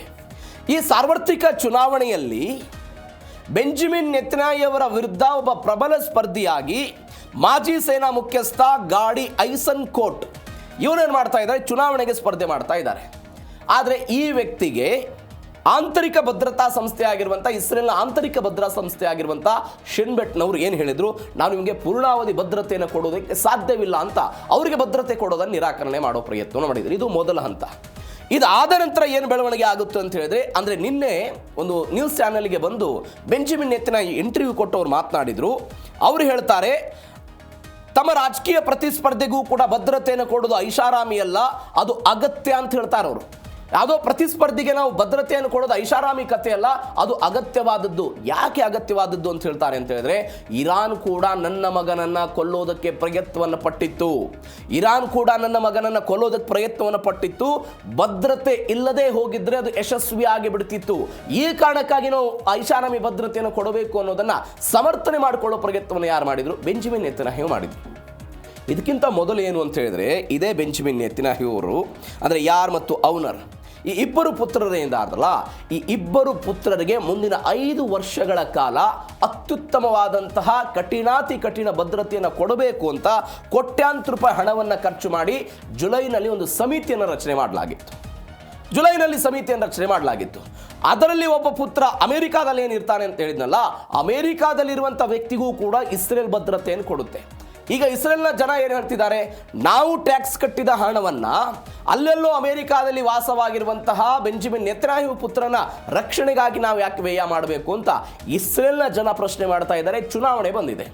ಈ ಚುನಾವಣೆಯಲ್ಲಿ ಜನರ ದಿಕ್ಕನ್ನು ತಪ್ಪಿಸಬೇಕು ಅಥವಾ ಜನರ ಮೈಂಡ್ ಸೆಟ್ಟನ್ನು ಚೇಂಜ್ ಮಾಡಬೇಕು ಅನ್ನುವ ಕಾರಣಕ್ಕಾಗಿ ಅವ್ರು ಹೇಳ್ತಿದ್ದಾರೆ, ರಕ್ಷಣೆಯನ್ನು ಯಾವ ಕಾರಣಕ್ಕೆ ಕೊಡಬೇಕು ಅಂತ ಹೇಳಿದ್ರೆ, ಇರಾನ್ ನನ್ನ ಮಗನ ಮೇಲೂ ಕೂಡ ಅಟ್ಯಾಕ್ ಮಾಡೋದಕ್ಕೆ ಪ್ರಯತ್ನವನ್ನು ಪಟ್ಟಿತ್ತು, ರಕ್ಷಣೆ ಇಲ್ಲದೆ ಇದ್ದಿದ್ರೆ ನನ್ನ ಮಗನೂ ಕೂಡ ಮೃತಪಟ್ಟು ಹೋಗ್ತಿತ್ತ ಅಂತ ಈ ಒಂದು ಲಿಂಕ್ ಕೊಡೋ ಪ್ರಯತ್ನವನ್ನು ಬೆಂಜಮಿನ್ ನೆತನ್ಯಾಹು ಮಾಡಿದ್ದಾರೆ. ಇದೊಂದು ಚುನಾವಣಾ ಗಿಮಿಕ್ ಅಂತ ಇಸ್ರೇಲಲ್ಲಿ ಆಗ್ತಾ ಇರುವಂಥ ಚರ್ಚೆ. ನೋಡೋಣ ಏನಾಗುತ್ತೆ. ಇವೆಲ್ಲದರ ನಡುವೆ ಪಾಕಿಸ್ತಾನದ ಸೇನಾ ಮುಖ್ಯಸ್ಥ ಮುನೀರ್ಗೆ ಡೊನಾಲ್ಡ್ ಟ್ರಂಪ್ ಒಂದು ಸೀಕ್ರೆಟ್ ಕಾಲ್ ಮಾಡಿರೋದು. ಇರಾನ್ ಜೊತೆಗಿನ ಉದ್ವಿಗ್ನತೆಯ ನಡುವೆ ಪಾಕ್ ಸೇನಾ ಮುಖ್ಯಸ್ಥ ಅಸೀಂ ಮುನೀರ್ಗೆ ಡೊನಾಲ್ಡ್ ಟ್ರಂಪ್ ಕರೆ ಮಾಡಿದ್ದಾರೆ. ಯಾಕಂದರೆ ಅತ್ಯುತ್ತಮ ಸೇನಾ ಮುಖ್ಯಸ್ಥ ಅಂತೆಲ್ಲ ಕರೆಸಿಕೊಂಡಿದ್ದಂತಹ ಮುನೀರ್ ಅವರನ್ನು ಮತ್ತೊಮ್ಮೆ ಸಂಪರ್ಕ ಮಾಡೋ ಪ್ರಯತ್ನ ಎಲ್ಲ ಆಗಿದೆ. ಇರಾನನ್ನ ಮಾತುಕತೆಯ ಮೇಜಿಗೆ ತರುವುದಕ್ಕೆ ಪಾಕಿಸ್ತಾನದ ಸಹಾಯವನ್ನೇನಾದರೂ ಡೊನಾಲ್ಡ್ ಟ್ರಂಪ್ ಅವರು ಕೋರಿದ ಅನ್ನೋ ಪ್ರಶ್ನೆ ಇದೆ. ಮುನೀರ್ ಇರಾನ್ ಪ್ರವಾಸಕ್ಕೂ ಮುನ್ನ ಇದೆಲ್ಲ ಆಗಿದೆ ಅಂತ. ಅಂದರೆ ನಿನ್ನೆಯಿಂದ ಮುನೀರ್ ಅವರ ಇರಾನ್ ಪ್ರವಾಸ ಎಲ್ಲ ಶುರುವಾಗಿದೆ. ಒಂದು 14 ಅಂಶಗಳ ತಿಳುವಳಿಕೆಯ ಒಪ್ಪಂದದ ಬಗ್ಗೆ ಇಲ್ಲಿ ಚರ್ಚೆ ಆಗಿದೆ ಎನ್ನುವಂತಹ ಸುದ್ದಿಗಳು ಬರ್ತಾ ಇದೆ. ಯಾಕೆ ಪಾಕಿಸ್ತಾನ? ಸಹಜವಾಗಿ ಇರಾನ್ನ ಜೊತೆಗೆ ಅತ್ಯುತ್ತಮವಾದಂಥ ಸಂಬಂಧವನ್ನು ಹೊಂದಿದ್ದಾರೆ. ಮೊದಲ ಹಂತದಲ್ಲಿ ಒಮಾನ್ನ ನಂತರ ಪಾಕಿಸ್ತಾನ ತನ್ನ ದೇಶದಲ್ಲಿ ಮಾತುಕತೆಯನ್ನು ಏರ್ಪಡಿಸಿ 2 ಸುತ್ತಿನ ಮಾತುಕತೆಗಳನ್ನು ನಡೆಸುವ ಪ್ರಯತ್ನವನ್ನು ಮಾಡಿತ್ತು. ಅದು ವಿಫಲ ಆಗಿ ಬಂದಿದ್ದನ್ನು ನೋಡಿದ್ವಿ. ಅಮೆರಿಕ ಯಾವ ಬೇಡಿಕೆಗಳನ್ನು ಇರಾನಿಗೆ ಕೊಡ್ತಿತ್ತು ಅದು ನೇರವಾಗಿ ಇರಾನ್ಗೆ ಕೊಡೋ ಪ್ರಯತ್ನವನ್ನು ಮಾಡ್ತಿರಲಿಲ್ಲ, ಅದನ್ನು ಪಾಕಿಸ್ತಾನದ ಮುಖಾಂತರ ಕಳಿಸೋ ಪ್ರಯತ್ನವನ್ನು ಮಾಡ್ತಾ ಇದ್ರು. ಎರಡನೇ ಬೆಳವಣಿಗೆ, ಇರಾನ್ ಕೂಡ ತನ್ನ ಎಲ್ಲ ಬೇಡಿಕೆಗಳನ್ನು ಪಾಕಿಸ್ತಾನದ ಮುಖಾಂತರ ಯಾರಿಗೆ ಕೊಡೋ ಪ್ರಯತ್ನ ಮಾಡ್ತಿತ್ತು? ಅಮೆರಿಕಕ್ಕೆ ಕೊಡೋ ಪ್ರಯತ್ನವನ್ನು ಮಾಡ್ತಿತ್ತು. ಎಲ್ಲ ಕಾರಣಕ್ಕಾಗಿ ಪಾಕಿಸ್ತಾನ ಒಂದು ಮೀಡಿಯೇಟರ್ ಆಗಿ ಕೆಲಸವನ್ನು ಮಾಡೋ ಪ್ರಯತ್ನವನ್ನು ಮಾಡಿತ್ತು. ಈ ಕಾರಣಕ್ಕಾಗಿ once again Donald Trump Iran ಅನ್ನ ಮತ್ತೊಮ್ಮೆ ಮಾತುಕತೆಗೆ ತೆಗೆದುಕೊಂಡು ಬರುವಂತೆ ಹೇಳಿದ್ರ ಅನ್ನುವಂಥ ಚರ್ಚೆಗಳಾಗ್ತಾ ಇದೆ. ಬಟ್ ಇಲ್ಲಿ 2 ವಿಪರ್ಯಾಸ ಇದೆ. ಒಂದೇನು ಅಂತ ಹೇಳಿದ್ರೆ, ಒಂದು ಅಧಿಕೃತ ಸರ್ಕಾರ ಇದ್ದಾಗಲೂ ಕೂಡ ಪಾಕಿಸ್ತಾನದ ಪ್ರಧಾನಿಯ ಜೊತೆಗೆ ಮಾತನಾಡೋದನ್ನು ಬಿಟ್ಟು ಸೇನಾ ಮುಖ್ಯಸ್ಥರ ಜೊತೆಗೆ ಡೊನಾಲ್ಡ್ ಟ್ರಂಪ್ ಮಾತನಾಡ್ತಾರೆ, ಎಲ್ಲದರ ಬಗ್ಗೆ ವ್ಯವಹರಿಸ್ತಾರೆ ಅಂತ ಹೇಳಿದ್ರೆ ಪಾಕಿಸ್ತಾನದ ಇವತ್ತಿನ ಪರಿಸ್ಥಿತಿ ಹೆಂಗಿದೆ ಅನ್ನೋದ್ರ ಬಗ್ಗೆಯೂ ಕೂಡ ನಾವು ಚರ್ಚೆ ಮಾಡಬೇಕು. ಯಾಕಂದರೆ ಮುನೀರ್ ಅವನನ್ನು ಅತ್ಯುತ್ತಮವಾದಂತಹ ಸೇನಾ ಮುಖ್ಯಸ್ಥ ಅಂತ ಹಾಡಿ ಹೊಗಳು ಪ್ರಯತ್ನವನ್ನು ಮಾಡಿದ್ರು. ಅದರ ಭಾಗವಾಗಿ ಮುನೀರ್ ಡೊನಾಲ್ಡ್ ಟ್ರಂಪ್ ಅವರಿಗೆ ನೊಬೆಲ್ ಪ್ರಶಸ್ತಿ ಕೊಡಬೇಕು ಅಂತೆಲ್ಲ ಕೊಡೋ ಪ್ರಯತ್ನ ಪ್ರಯತ್ನ ಮಾಡಿದ್ರು, ಔತಣಕೂಟ ಎಲ್ಲವೂ ಆಯಿತು. ಫ್ರಾನ್ಸ್ನಲ್ಲೂ ಕೂಡ ಈ ಮಾತುಕತೆ ಆಗೋದಕ್ಕೆ ನಾವೆಲ್ಲ ಪ್ರಯತ್ನವನ್ನು ಪಟ್ಟಿದ್ದೇವೆ ಅಂತ ಪಾಕಿಸ್ತಾನದವರು ಹೇಳಿಕೊಳ್ಳುವ ಪ್ರಯತ್ನ ಮಾಡಿದ್ರು. ಈ 14 ಒಡಂಬಡಿಕೆ ಮಾತುಕತೆಗಳೇನಿದೆ, ಈ ಎಲ್ಲ ಮಾತುಕತೆಯ ಭಾಗವಾಗಿಯೂ ಕೂಡ ಪಾಕಿಸ್ತಾನ ಅತ್ಯುತ್ತಮವಾಗಿ ಕೆಲಸವನ್ನು ಮಾಡಿದೆ ಅಂತ ಇದೇ ಡೊನಾಲ್ಡ್ ಟ್ರಂಪ್ ಅವರು ಹೇಳಿಕೆ ಕೊಟ್ಟಿದ್ದನ್ನು ನೋಡಿದ್ದೀವಿ. ಎಲ್ಲ ಕಾರಣಕ್ಕಾಗಿ ಇರಾನನ್ನು ಮತ್ತೊಮ್ಮೆ ಮಾತುಕತೆಗೆ ತರಬೇಕು ಎನ್ನುವಂಥ ಆಲೋಚನೆಯ ಭಾಗವಾಗಿ ಇದೆಲ್ಲ ಆಗಿದೆ ಎನ್ನುವಂಥ ವಿಶ್ಲೇಷಣೆ ಆಗ್ತಾ ಇದೆ. ನೋಡೋಣ ಏನಾಗುತ್ತೆ. ಮತ್ತೊಂದು ಬೆಳವಣಿಗೆ, ಗೆಲುವಿನ ಮಾತು ಬಿಡಿ, ಹಸಿವಿನ ಲೆಕ್ಕ ಕೊಡಿ ಅಂತ ಇರಾನ್ನ ಸ್ಪೀಕರ್ ಹೇಳಿರುವಂಥ ಹೇಳಿಕೆ. ಡೊನಾಲ್ಡ್ ಟ್ರಂಪ್ಗೆ ಇರಾನ್ ಸಂಸತ್ ಸ್ಪೀಕರ್ ಘಾಲಿಬಾಫ್ ಒಂದು ಖಡಕ್ ಎಚ್ಚರಿಕೆ ಕೊಟ್ಟರು. ವ್ಯತ್ಯಾಸ ಇಲ್ಲೇ ಇದೆ. ಯಾವ ಡೊನಾಲ್ಡ್ ಟ್ರಂಪ್ ಇರಾನ್ ವಿರುದ್ಧ ಎಕಾನಮಿಕ್ ಡಿ-ಡೇ ಘೋಷಣೆ ಮಾಡಿ ಆರ್ಥಿಕ ನಿರ್ಬಂಧಗಳನ್ನು ಹೇರಿ ನಿಮ್ಮ ದೇಶದ ಪರಿಸ್ಥಿತಿ ಹೆಂಗಿದೆ ಅಂತ ತೋರಿಸೋ ಪ್ರಯತ್ನವನ್ನು ಮಾಡಿದ್ರಲ್ಲ, ಇದರ ವೈಸ್ ವರ್ಸ ಇವತ್ತು ಘಾಲಿಬಾಫ್ ಹೇಳ್ತಿದ್ದಾರೆ, ಅಮೆರಿಕಾದಲ್ಲಿ 4.7 ಕೋಟಿ ಜನ ಹಸಿವಿನಿಂದ ಬಳಲ್ತಾ ಇದ್ದಾರೆ. ಮೊದಲು ಅದನ್ನು ನೋಡಿ. ಅವ್ರು ಹೇಳ್ತಾ ಇರೋದೇನು, ನನ್ನ ವಿರುದ್ಧ ಆರ್ಥಿಕ ದಿಗ್ಬಂಧನಗಳನ್ನು ಹೇರಿ ನನ್ನನ್ನು ಮುಗಿಸಬೇಕು ಅಂತ ನೀವು ಪ್ರಯತ್ನ ಪಡ್ತಿದ್ದೀರಿ, ಬಟ್ ಹೆಚ್ಚು ಕಡಿಮೆ ನಿಮ್ಮ ದೇಶದಲ್ಲಿ ಒಂದು 5 ಕೋಟಿ ಜನ ಹಸಿವಿನಿಂದ ಬಳಲ್ತಾ ಇದ್ದಾರೆ. ಮೊದಲು ಅವರ ಬಗ್ಗೆ ಗಮನ ಹರಿಸಿ ನಮ್ಮ ವಿಚಾರವನ್ನು ಬಿಟ್ಟುಬಿಡಿ ಅಂತ ಅವ್ರು ಹೇಳ್ತಾ ಇರುವಂಥ ಹೇಳಿಕೆ. ಅಮೆರಿಕದ ಆರ್ಥಿಕ ಕಠಿಣ ನಿರ್ಬಂಧದಿಂದ ಇರಾನ್ ಕರೆನ್ಸಿ ರಿಯಾಲ್ ಮೌಲ್ಯ ಪಾತಾಳಕ್ಕೆ ಹೋಗಿದ್ದನ್ನು ನೋಡ್ತಾ ಇದ್ದೀವಿ. $1ಗೆ 20 ಲಕ್ಷ ರಿಯಾಲ್ ದಾಟಿದೆ ಇರಾನ್ ಕರೆನ್ಸಿ. ಇರಾನ್ನ ಆರ್ಥಿಕತೆ ತತ್ತರಿಸಿ ಹೋಗ್ಬಿಟ್ಟಿದೆ. ನಮ್ಮಲ್ಲಿಯೂ ಕೂಡ ಅಸ್ತ್ರಗಳಿವೆ, ಆರ್ಥಿಕ ಭಯೋತ್ಪಾದನೆಗೆ ತಕ್ಕ ಉತ್ತರ ಕೊಡ್ತೀವಿ ಅಂತ ಇರಾನ್ ಅವರು ಕೊಡ್ತಾ ಇರುವಂಥ ಹೇಳಿಕೆ. ನೀವು ನೋಡಿ, ಈ ಹಿಂದೆ ಹೆಚ್ಚು ಕಡಿಮೆ ಒಂದು 15 ದಿನಗಳ ಹಿಂದೆ ಯಾರು ಇದೇ ಡೊನಾಲ್ಡ್ ಟ್ರಂಪ್ ಒಂದು ಹೇಳಿಕೆಯನ್ನು ಕೊಟ್ಟಿದ್ರು. ಏನು, ಒಂದು 52,000 ಸೈನಿಕರು ಮೃತಪಟ್ಟುಬಿಟ್ಟಿದ್ದಾರೆ. ಮೊದಲು ನಮಗೇನು ಪರಿಹಾರ ಕೇಳ್ತಿದಾರಲ್ಲ ಇರಾನ್ ಅವರು, ನಮಗೆ ಯುದ್ಧದ ದಾಳಿಯಿಂದ ಮೂಲಸೌಕರ್ಯಗಳ ಹಾನಿಯಾಗಿದೆ, ನಮಗೆ ಅಲ್ಲಿ ನಷ್ಟ ಆಗಿದೆ, ಇಲ್ಲಿ ನಷ್ಟ ಆಗಿದೆ, $300 ಬಿಲಿಯನ್ ಹಣವನ್ನೆಲ್ಲ ಕೊಡಬೇಕು ಅಂತ ಬೇಡಿಕೆ ಇಡ್ತಿದಾರಲ್ಲ, ಆ ಬೇಡಿಕೆ ಇಡುವ ಮೊದಲು ಇರಾನ್ ಏನು ಮಾಡಬೇಕು, 52,000 ಸೈನಿಕರು ಏನು ಮೃತಪಟ್ಟಿದ್ದಾರೆ ಅವರ ಕುಟುಂಬಕ್ಕೆ ಪರಿಹಾರ ಕೊಡಬೇಕು ಅಂತ ಯಾರು ಹೇಳಿದ್ರು? ಇದೇ ಡೊನಾಲ್ಡ್ ಟ್ರಂಪ್ ಹೇಳಿದ್ರು. ಇದೀಗ ಇವರು ಅದಕ್ಕೆ ಹೇಳ್ತಿದ್ದಾರೆ, ನೀವು ನನ್ನ ಮೇಲೆ ಆರ್ಥಿಕ ದಿಗ್ಬಂಧನಗಳನ್ನು ಹೇರುವಕ್ಕಿಂತ ಮೊದಲು ನಿಮ್ಮ ದೇಶದಲ್ಲಿರುವಂತಹ ಬೆಳವಣಿಗೆಗಳು ಏನಾಗ್ತಾ ಇದೆ ಇಲ್ಲ, ಆ ಬೆಳವಣಿಗೆಗೆ ಮೊದಲು ಉತ್ತರವನ್ನು ಕೊಡಿ ಅಂತ ಅವರು ಹೇಳಿಕೆ ಕೊಡೋ ಪ್ರಯತ್ನವನ್ನು ಮಾಡ್ತಾ ಇದ್ದಾರೆ. ಒಂದು ಹೇಳಿಕೆಯನ್ನ ಪ್ರಯೋಗ ಮಾಡಿದ್ರು ಅವರು. ಡೊನಾಲ್ಡ್ ಟ್ರಂಪ್ ಯಾವಾಗಲೂ ಹೇಳ್ತಿದ್ದಾರೆ, ಏನು ಹೇಳ್ತಿರ್ತಾರೆ ಅವರು, ಮೇಕ್ ಅಮೇರಿಕಾ ಗ್ರೇಟ್ ಅಗೇನ್ ಅಂತ ಅವರ ಹೇಳಿಕೆ, ಮತ್ತೊಮ್ಮೆ ಅಮೇರಿಕಾವನ್ನು ಶ್ರೇಷ್ಠವಾಗಿ ಮಾಡೋದು ಅಂತ.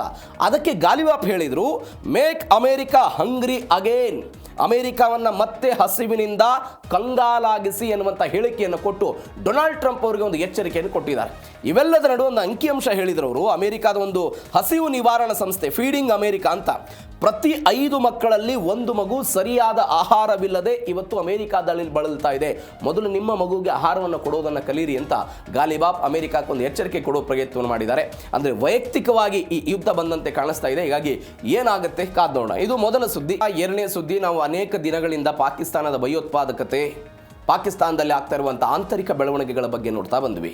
ಆದರೆ ಇವತ್ತು ಪಾಕಿಸ್ತಾನದಿಂದ ಭಾರತಕ್ಕೆ ಬರ್ತಾ ಇರುವಂಥ ಪ್ರೇಮ ಕಥೆಗಳ ಬಗ್ಗೆ ನೋಡೋದಿದೆ. ನೀವು ಪಾಕಿಸ್ತಾನ ಅಂದ ತಕ್ಷಣ ಭಯೋತ್ಪಾದನೆ, ಅರಾಜಕತೆ, ಆರ್ಥಿಕತೆ ಕುಸಿತ, ಇವೆಲ್ಲದರ ನಡುವೆ ಪಾಕಿಸ್ತಾನದಲ್ಲಿರುವಂಥ ಅಲ್ಪಸಂಖ್ಯಾತ ಹಿಂದೂಗಳ ಪರಿಸ್ಥಿತಿಯು ಕೂಡ ದಮನ ಆಗ್ತಾ ಇರೋದನ್ನು ನಾವು ನೋಡ್ತಾ ಇದ್ದೀವಿ. ನಾವು ಮೊನ್ನೆಯೂ ಕೂಡ ಇದೇ DNA ನೋಡಿದ್ವಿ, ಹೇಗೆ 1947ರಿಂದ 2026 ತನಕ ಪಾಕಿಸ್ತಾನದಲ್ಲಿರುವಂಥ ಅಲ್ಪಸಂಖ್ಯಾತ ಹಿಂದೂ ಸಮುದಾಯದವರ ಈ ಜನಸಂಖ್ಯೆ ಹೆಂಗೆ ಕಡಿಮೆ ಆಗ್ತಾ ಬಂತು ಅನ್ನೋದ್ರ ಬಗ್ಗೆ ನಾವು ವಿವರಣೆಯನ್ನು ಕೊಟ್ಟಿದ್ವಿ.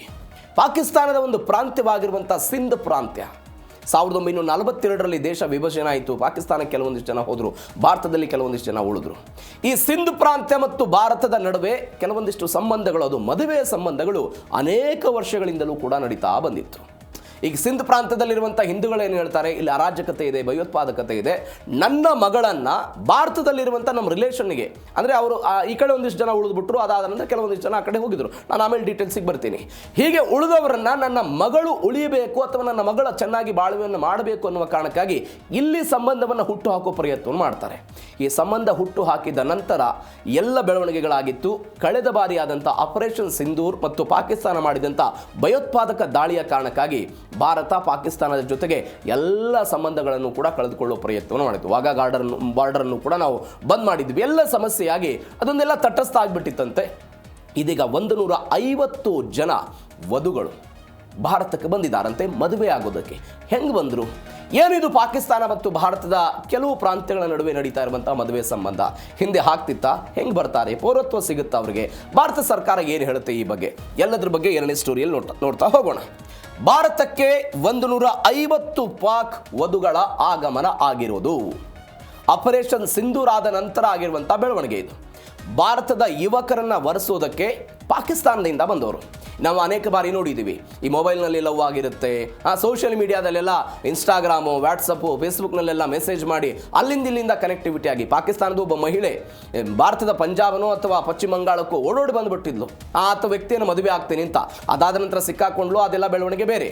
ಆ ರೀತಿಯಾದಂಥ ಪ್ರಕರಣಗಳು ಇತ್ತು. ಆದರೆ ಇವೆಲ್ಲದರ ನಡುವೆ ಅಧಿಕೃತವಾಗಿಯೂ ಕೂಡ ಮದುವೆ ಆಗ್ತಾ ಇರೋದನ್ನು ನೋಡ್ತಾ ಇದ್ದೀವಿ. ಹೆಂಗಿದು?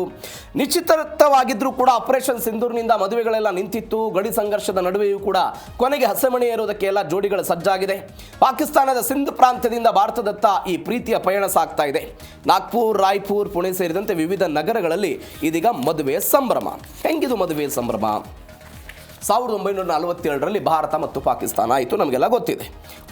ಭೂಪ್ರದೇಶಗಳೆಲ್ಲ ವಿಭಜನೆ ಆಯಿತು, ಕೆಲವೊಂದಿಷ್ಟು ಜನ ಅಲ್ಲಿಗೆ ಹೋದ್ರು, ಎಲ್ಲವೂ ಆಯಿತು. ಇವೆಲ್ಲದರ ನಡುವೆ ಪಾಕಿಸ್ತಾನದ ಅಂದರೆ ವಿಭಜನೆಯ ಸಮಯದಲ್ಲಿ ಪಂಜಾಬ್ ಮತ್ತು ಬಂಗಾಳದಲ್ಲಿ ವಿಪರೀತವಾದಂಥ ರಕ್ತಪಾತ ಎಲ್ಲವೂ ಕೂಡ ನಡೀತು. ಇವೆಲ್ಲದರ ನಡುವೆ ಸಿಂಧ್ ಪ್ರಾಂತ್ಯದಲ್ಲಿ ಜನ ಏನಾಗ್ಬಿಡ್ತು, ಕೆಲವೊಂದಿಷ್ಟು ಜನ ಅಲ್ಲೇ ಉಳಿಯೋದಕ್ಕೆ ಪ್ರಯತ್ನ ಮಾಡಿದ್ರು. ಯಾಕಂದರೆ ಸ್ವಲ್ಪ ಶಾಂತವಾಗಿತ್ತು ಅನ್ನುವ ಕಾರಣಕ್ಕಾಗಿ ಸಿಂಧ್ ಪ್ರಾಂತ್ಯದ ಹಿಂದೂಗಳು ಏನು ಮಾಡಿದ್ರು, ಅಲ್ಲಿ ಜೀವನ ನಡೆಸುವ ಪ್ರಯತ್ನವನ್ನು ಮಾಡಿದರು. ಎಲ್ಲ ಕಾರಣದ ನಡುವೆಯೂ ಕೂಡ ಕೆಲವೊಂದಿಷ್ಟು ಜನ ಭಾರತಕ್ಕೆ ವಲಸೆ ಬರೋ ಪ್ರಯತ್ನವನ್ನು ಮಾಡಿದರು. ಅಲ್ಲಿ ಭೂಮಿ ಇದೆ, ಧಾರ್ಮಿಕ ಕ್ಷೇತ್ರಗಳಿದೆ, ಕುಟುಂಬ ಇದೆ ಅನ್ನೋ ಕಾರಣಕ್ಕಾಗಿ ಕೆಲವೊಂದಿಷ್ಟು ಜನ ಅಲ್ಲಿ ಉಳಿದ್ರು ಸಿಂಧ್ ಪ್ರಾಂತ್ಯದಲ್ಲಿ. ಇನ್ನೂ ಬೇರೆ ಬೇರೆ ಕಾರಣಕ್ಕಾಗಿ ಕೆಲವೊಂದಿಷ್ಟು ಜನ ಆ ಪ್ರಾಂತ್ಯವನ್ನು ಬಿಟ್ಟು ಭಾರತದ ಬೇರೆ ಬೇರೆ ರಾಜ್ಯಗಳಲ್ಲಿ ಬಂದು ವಲಸೆ ಮಾಡೋ ಪ್ರಯತ್ನವನ್ನು ಮಹಾರಾಷ್ಟ್ರಕ್ಕೆ ಬಂದರು, ಮಧ್ಯಪ್ರದೇಶಕ್ಕೆ ಬಂದರು, ಗುಜರಾತಿಗೆ ಬಂದರು, ಅಲ್ಲಿ ವಲಸೆ ಬಂದು ಇರೋದಕ್ಕೆ ಪ್ರಯತ್ನ ಪಟ್ಟರು. ಇವರೆಲ್ಲರೂ ಕೂಡ ಸಂಬಂಧದಲ್ಲಿ ಅಣ್ಣ ತಮ್ಮಂದಿರಾಗ್ತಿದ್ರು, ಸೋದರ ಅಳಿಯಂದಿರಾಗ್ತಿದ್ರು, ಏನೋ ಒಂದು ಸಂಬಂಧ ಇರ್ತಾ ಇತ್ತು. ಹೀಗೆ ಸಂಬಂಧ ಅದೆಲ್ಲವೂ ಕೂಡ ಕಂಟಿನ್ಯೂ ಆಗ್ತಾ ಬಂತು. ಆದರೆ ಇವರಲ್ಲಿ ಒಂದು ಸಂಸ್ಕೃತಿ ಇದೆ. ಏನು ಸಂಸ್ಕೃತಿ? ರೋಟಿ ಭೇಟಿ ಕಾ ರಿಶ್ತಾ ಅಂತ ಕರೀತಾರೆ.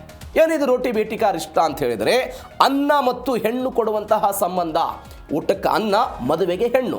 ಅಂದರೆ ಈ ಸಂಬಂಧಗಳನ್ನು ಗಟ್ಟಿಯಾಗಿಸಿಕೊಳ್ಳುವ ಪ್ರಯತ್ನದ ಭಾಗವಾಗಿ ಈ ಸಂಸ್ಕೃತಿಯನ್ನು ಅವರು ಮುಂದುವರಿಸಿಕೊಂಡು ಬರೋ ಪ್ರಯತ್ನವನ್ನು ಮಾಡಿದರು.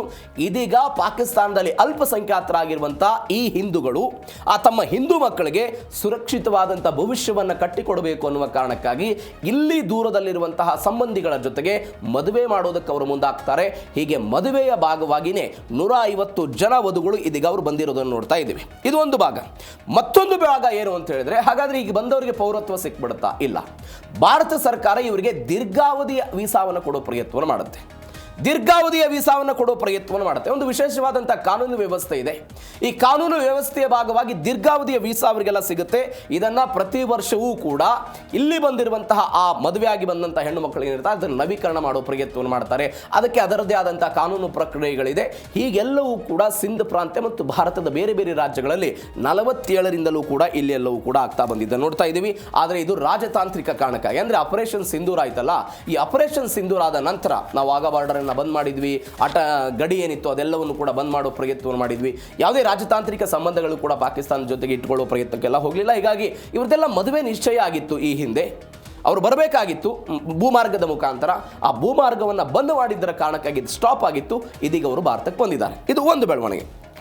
ಇವೆಲ್ಲದರ ನಡುವೆ ಭೂಮಾರ್ಗ ಬಂದಾದರೂ ಕೂಡ ಇವರು ಭಾರತಕ್ಕೆ ಹೆಂಗೆ ಬಂದರು? ಇದು ನಮಗೆ ನೆಕ್ಸ್ಟ್ ಪ್ರಶ್ನೆ. ಇದೀಗ ಅವರು 4 ದೇಶಗಳ ಮುಖಾಂತರ ಭಾರತಕ್ಕೆ ಬಂದಿದ್ದಾರೆ.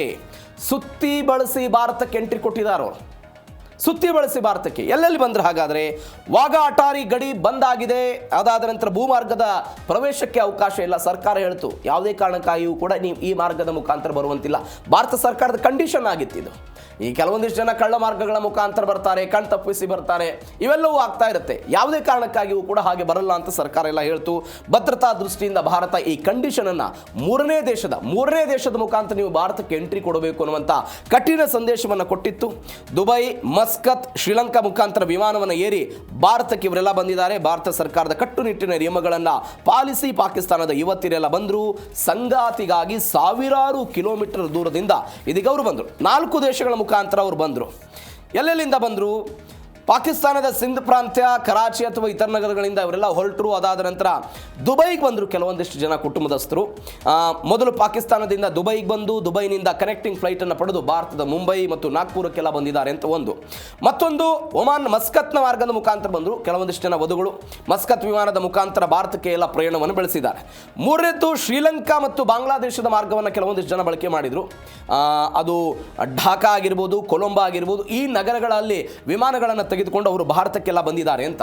ನೀವು ನೋಡಿ, ಇವತ್ತು ಹೆಂಗೆ ನಾವು ಆಪರೇಷನ್ ಸಿಂಧೂರದ ಕಾರಣಕ್ಕಾಗಿ ಎಲ್ಲ ಸಮಸ್ಯೆಗಳಾಗಿತ್ತಲ್ಲ, ಭಾರತ ಮತ್ತು ಪಾಕಿಸ್ತಾನದ ನಡುವೆ 1965ರಲ್ಲಿ ಯುದ್ಧ ಆಯಿತು. 1965ರಲ್ಲಿ ಯುದ್ಧ ಆದಾಗ ಒನ್ಸ್ ಅಗೇನ್ ಇದೇ ಸಮಸ್ಯೆ ಸೃಷ್ಟಿಯಾಗಿತ್ತು. ಅವತ್ತು ಯಾರಿಗೆ ಸಮಸ್ಯೆ? ಇವತ್ತು ಸಿಂಧ್ಗಳಿಗೆ ಹೆಂಗೆ ಈ ಸಮಸ್ಯೆ ಸೃಷ್ಟಿಯಾಗಿದೆಯೋ ಅವತ್ತು ರಜಪೂತರು ಮತ್ತು ಸಿಂಧ್ಗಳ ಇಬ್ಬರಿಗೂ ಕೂಡ ಇಂಥದ್ದೊಂದು ಸಮಸ್ಯೆ ಸೃಷ್ಟಿಯಾಗಿತ್ತು. ಈಗ ಮದುವೆ ಆಗಬೇಕು ಅನ್ನುವ ಕಾರಣಕ್ಕಾಗಿ ಅವರು ಮದುವೆ ಹೆಂಗಾಗ್ತಾರೆ ಅನ್ನೋದಕ್ಕೆ ನಾನು ನೆಕ್ಸ್ಟ್ ಸ್ಟೆಪ್ ಬರ್ತೇನೆ. ಅದಕ್ಕೊಂದು ಧಾರ್ಮಿಕ ಸಂಸ್ಥೆ ಇದೆ, ಅದೆಲ್ಲವನ್ನು ಕೂಡ ಅದನ್ನು ನೋಡಿಕೊಳ್ಳುತ್ತೆ. ಯಾಕೆ ಆ ಧಾರ್ಮಿಕ ಸಂಸ್ಥೆ ಉಗಮ ಆಯಿತು ಏನು ಅಂತ ನಾನು ನೆಕ್ಸ್ಟ್ ಬರ್ತೇನೆ.